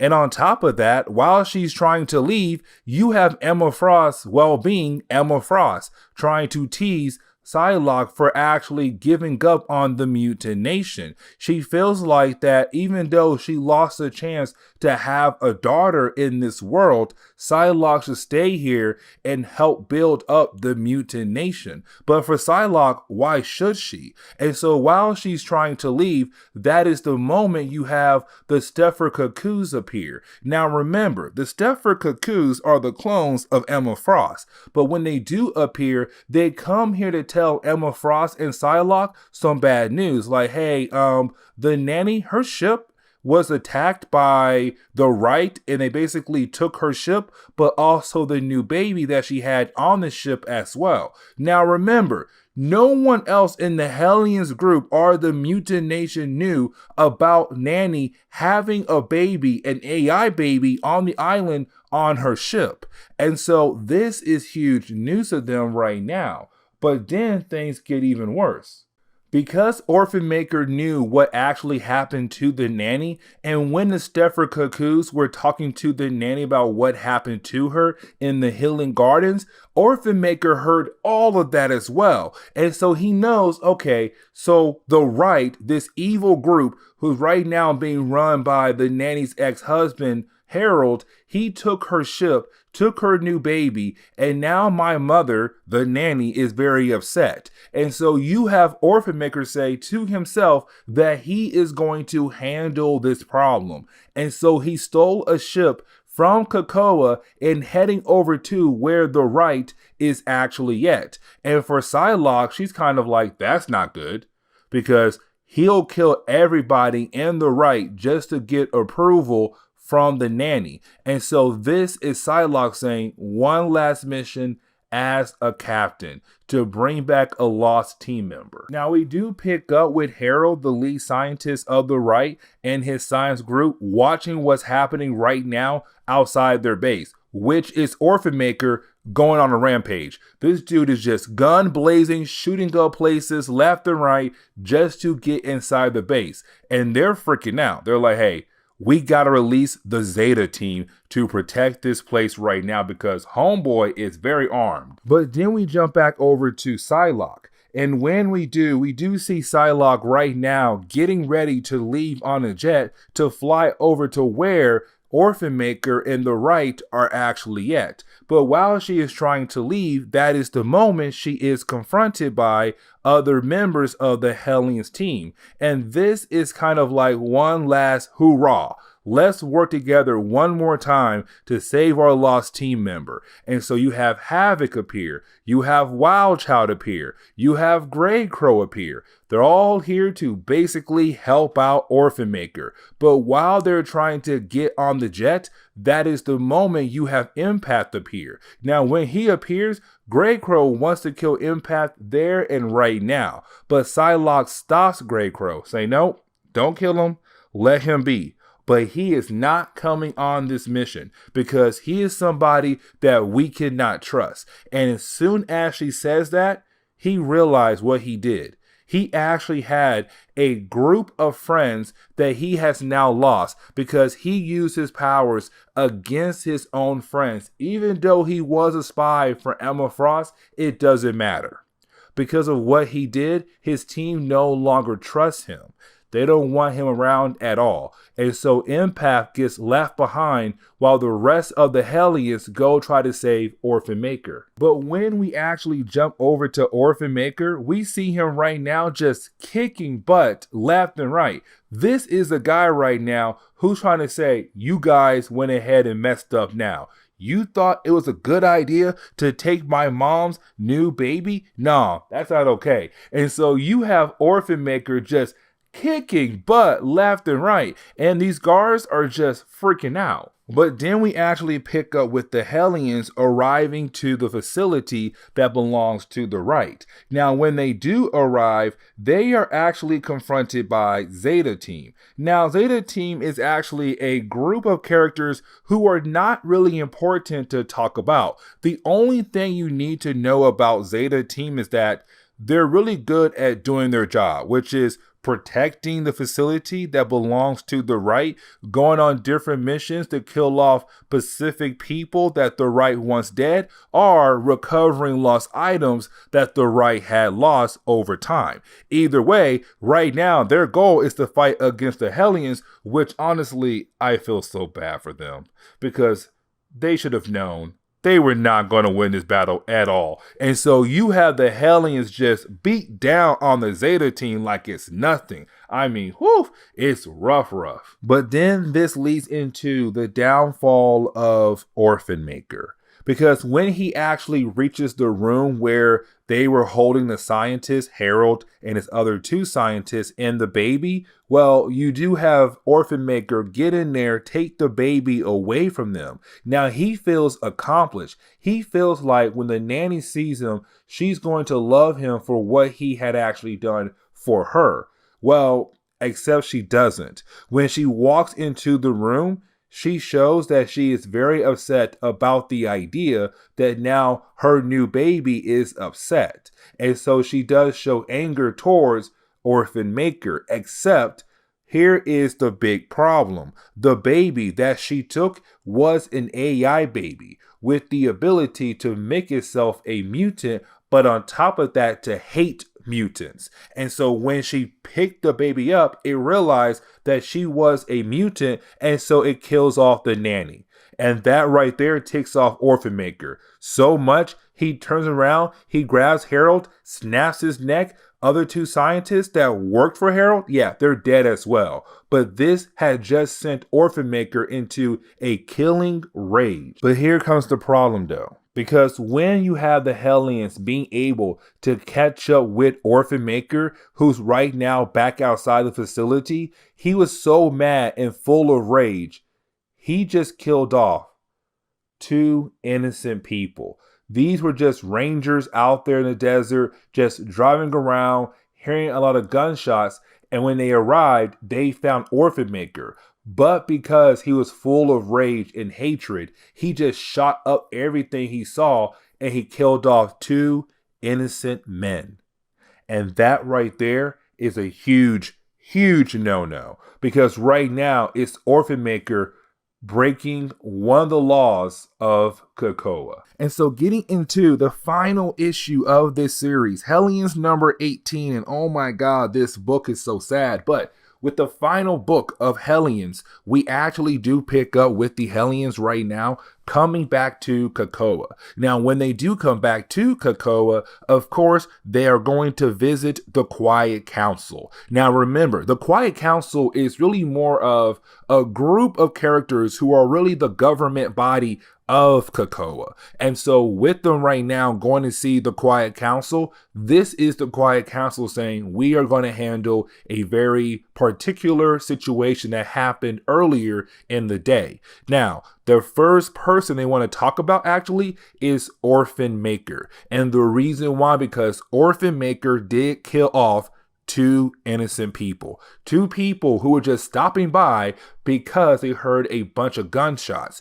And because COPPA has a law saying mutants cannot kill humans, especially in cold blood, and that what Orphan Maker did earlier is him going on trial. But then we actually jump back in time. And the reason why, because we are going to learn why is the rest of the team in shackles as well. Because they didn't kill anybody in cold blood like Orphan Maker did. Yes, they did kill off some humans that belonged to the Right. But those humans were actually bad, trying to do bad things towards mutants. And so when it comes to the first law of the mutant race, you may not kill humans at all unless they're trying to do harm to you or harm to someone else in a negative way towards the mutant race. But the people that Orphan Maker had killed were innocent men who were just confused, and basically Orphan Maker killed them off. And so with that happening, it's like, hey, they have no choice but to actually charge him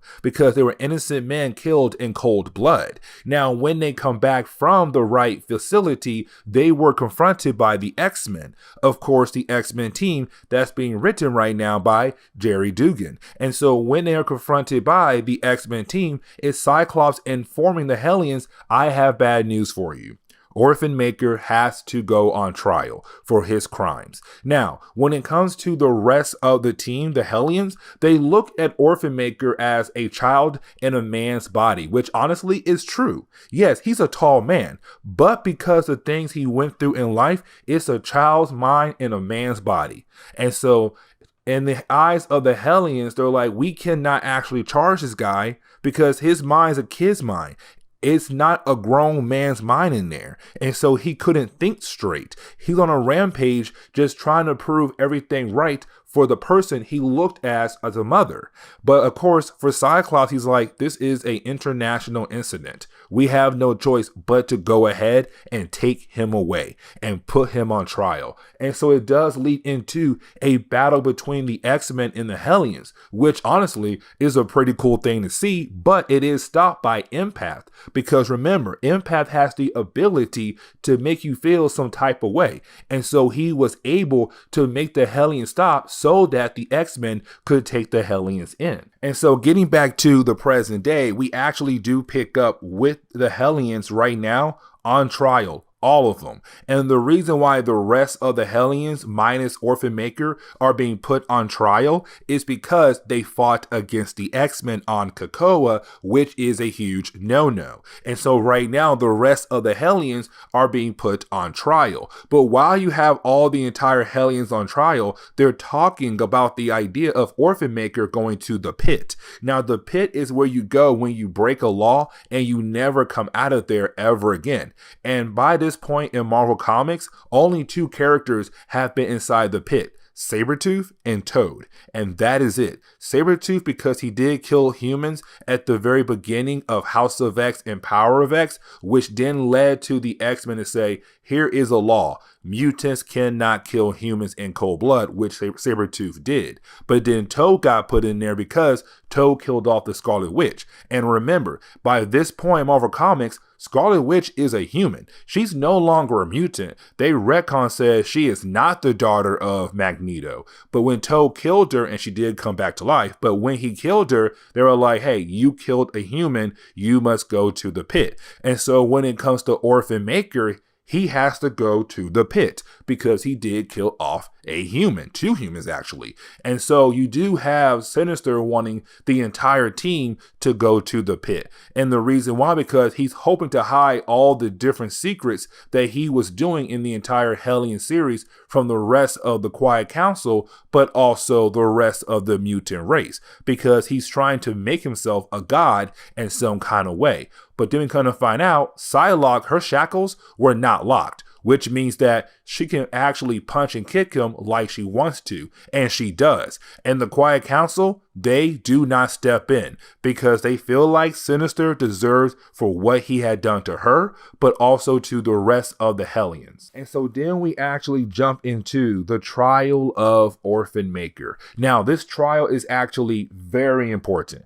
And the reason why, because we do see the Hellions are not going to be charged, the rest of them, because yes, they fought against the X-Men, but that was expected. When you tell someone, hey, we are going to take your teammate away like that, you might fight for your teammate. And so that what happened. The X-Men knew what was going to happen when they had tell the Hellions, hey, Orphan Maker might get locked up in the pit forever for the crimes that he had committed. And so the X-Men dropped the charges on the rest of the Hellions because they realized they were just trying to fight for their teammate. But when it comes to Orphan Maker, he still has to pay for his crimes because he killed innocent humans in cold blood. And so right now they're saying Orphan Maker must get locked away. Now, you do have other members of the Hellions and even Nightcrawler, who's part of the Quiet Council, trying to fight for the right of Orphan Maker, saying, look at him. Yes, that is a grown man, but that is a kid in a grown man's body though. Meaning that his body is grown, but that brain of his, no, that brain of his is a child's mind. He was not thinking straight because he was trying to get the approval of the nanny, the person he believes as his mother, because the last few days she has been beating down on him. And honestly, it's not even her fault because she was reborn. She was brought back to life after dying in our meth Because remember, when you die in our meth, you come back more aggressive. And the nanny did. And so she was more aggressive towards Orphan Maker. And so that was not the true nanny right there. But the Quiet Council don't care. They're like, hey, I'm sorry. We have laws. And we cannot break a law for anybody just because how the rest of you guys feel about this situation. He killed someone. This is an international incident. And so they had to lock him away. But right before Orphan Maker is locked away, you have the nanny return. Because remember, she died in the last chapter. But because she died this time on Earth, she comes back as her regular old self. Now, unfortunately, she forgot a lot of things, definitely when it comes to her last life. But once the Quiet Council and the rest of the Hellions and X-Men are able to catch her up to speed, like, hey, this what happened. The nanny said, it's my fault. It's not fair for Orphan Maker to pay for my crimes. And so you have the nanny say, because I'm his nanny, because I am his protector, I am going into the pit with him. Now, at first, you have Charles like, no, you're not. Sorry.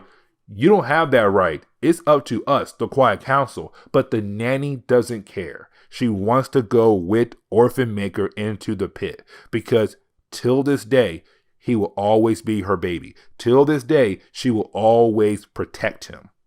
And so Orphan Maker and the nanny are both locked away in the pit along with Sabretooth and also Toad for however long that's going to be. And so the next few pages are really more of a way to kind of show us how the team is actually feeling about the idea that Orphan Maker has been locked away. And so we pick up with Empath first. Now, when we do see Empath right now feeling bad about the idea that the team is no longer around because technically he's at fault for the team falling apart. I mean, not completely his fault, but he does hold some of the fault when it comes to the team falling apart. But either way, right now we see him with the rest of the original Hellions team. Because remember, the original Hellions team was a group of teenagers that were being taught by Emma Frost, which explains why Empath was so down to actually help her out,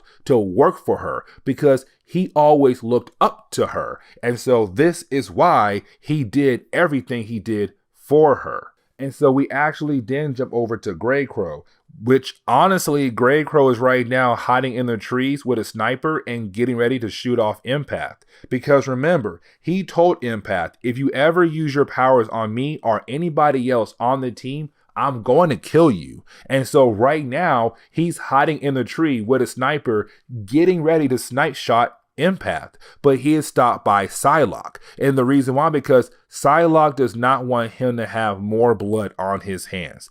And on top of that, if he does kill off Empath, he'll be locked away as well with Sabretooth, Toad, the nanny, and Orphan Maker in the pit. And she does not want that because this is her saying, I know there's still some kind of good inside of you. Do not do this.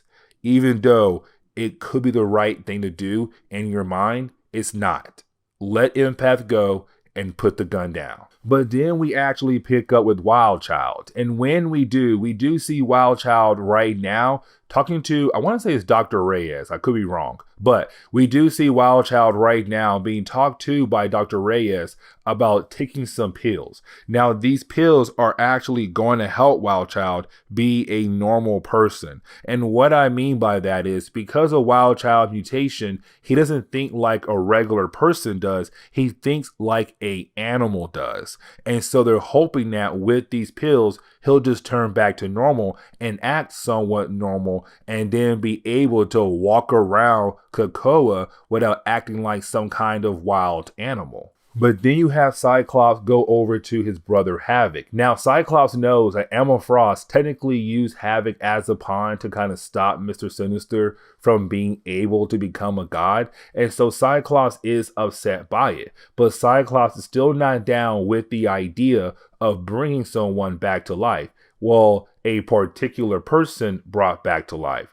But because the resurrection protocols have been relaxed a tad bit more, meaning that more people are able to come back, you didn't have Cyclops tell Havoc, even though I feel like Emma Frost is wrong for what she did, I still feel like it's wrong to bring this person back, but I want to see you happy. And so I want to show you something. Please follow me. And we kind of find out that they have brought back Madeline Pryor. And this is huge because Madeline Pryor is the clone of Jean Grey, but it's the woman that Havoc has always loved since the 1990s. He finally has her back, and she died earlier in this series. Now, they were afraid to bring her back to life for some different reasons. Like, at first, she's a bad guy. Also, she is the clone of Jean Grey. But either way, they brought her back to life. She's here now. Here is Madeline Pryor.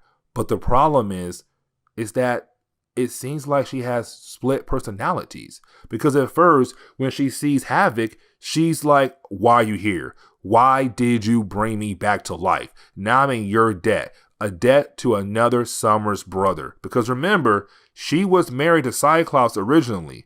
They have a child together, which is Cable. But then she fell in love with Havoc next. And so for Madeline, she's like, now I'm in your debt. Another Summers brother's debt. I hate that. But then she snaps out of it and she's happy to see Havoc. And he's like, oh, that's weird. Okay, you want to grab some drinks? And she's like, yeah, I'm down. Give me a second. And when she looks in the mirror, she does see her evil version, like it's trapped inside, but it's coming out sooner or later to do harm to the mutant race. But then we see a secret meeting happening between Magneto and Emma Frost. Now, this meeting right here is really more of Emma Frost and Magneto both expressing the idea that they honestly hate Mr. Sinister. They do not like him at all.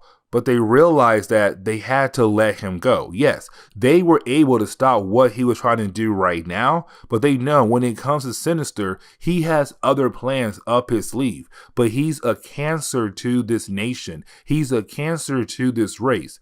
But for Magneto, he says, but cancers know how to do one thing, grow.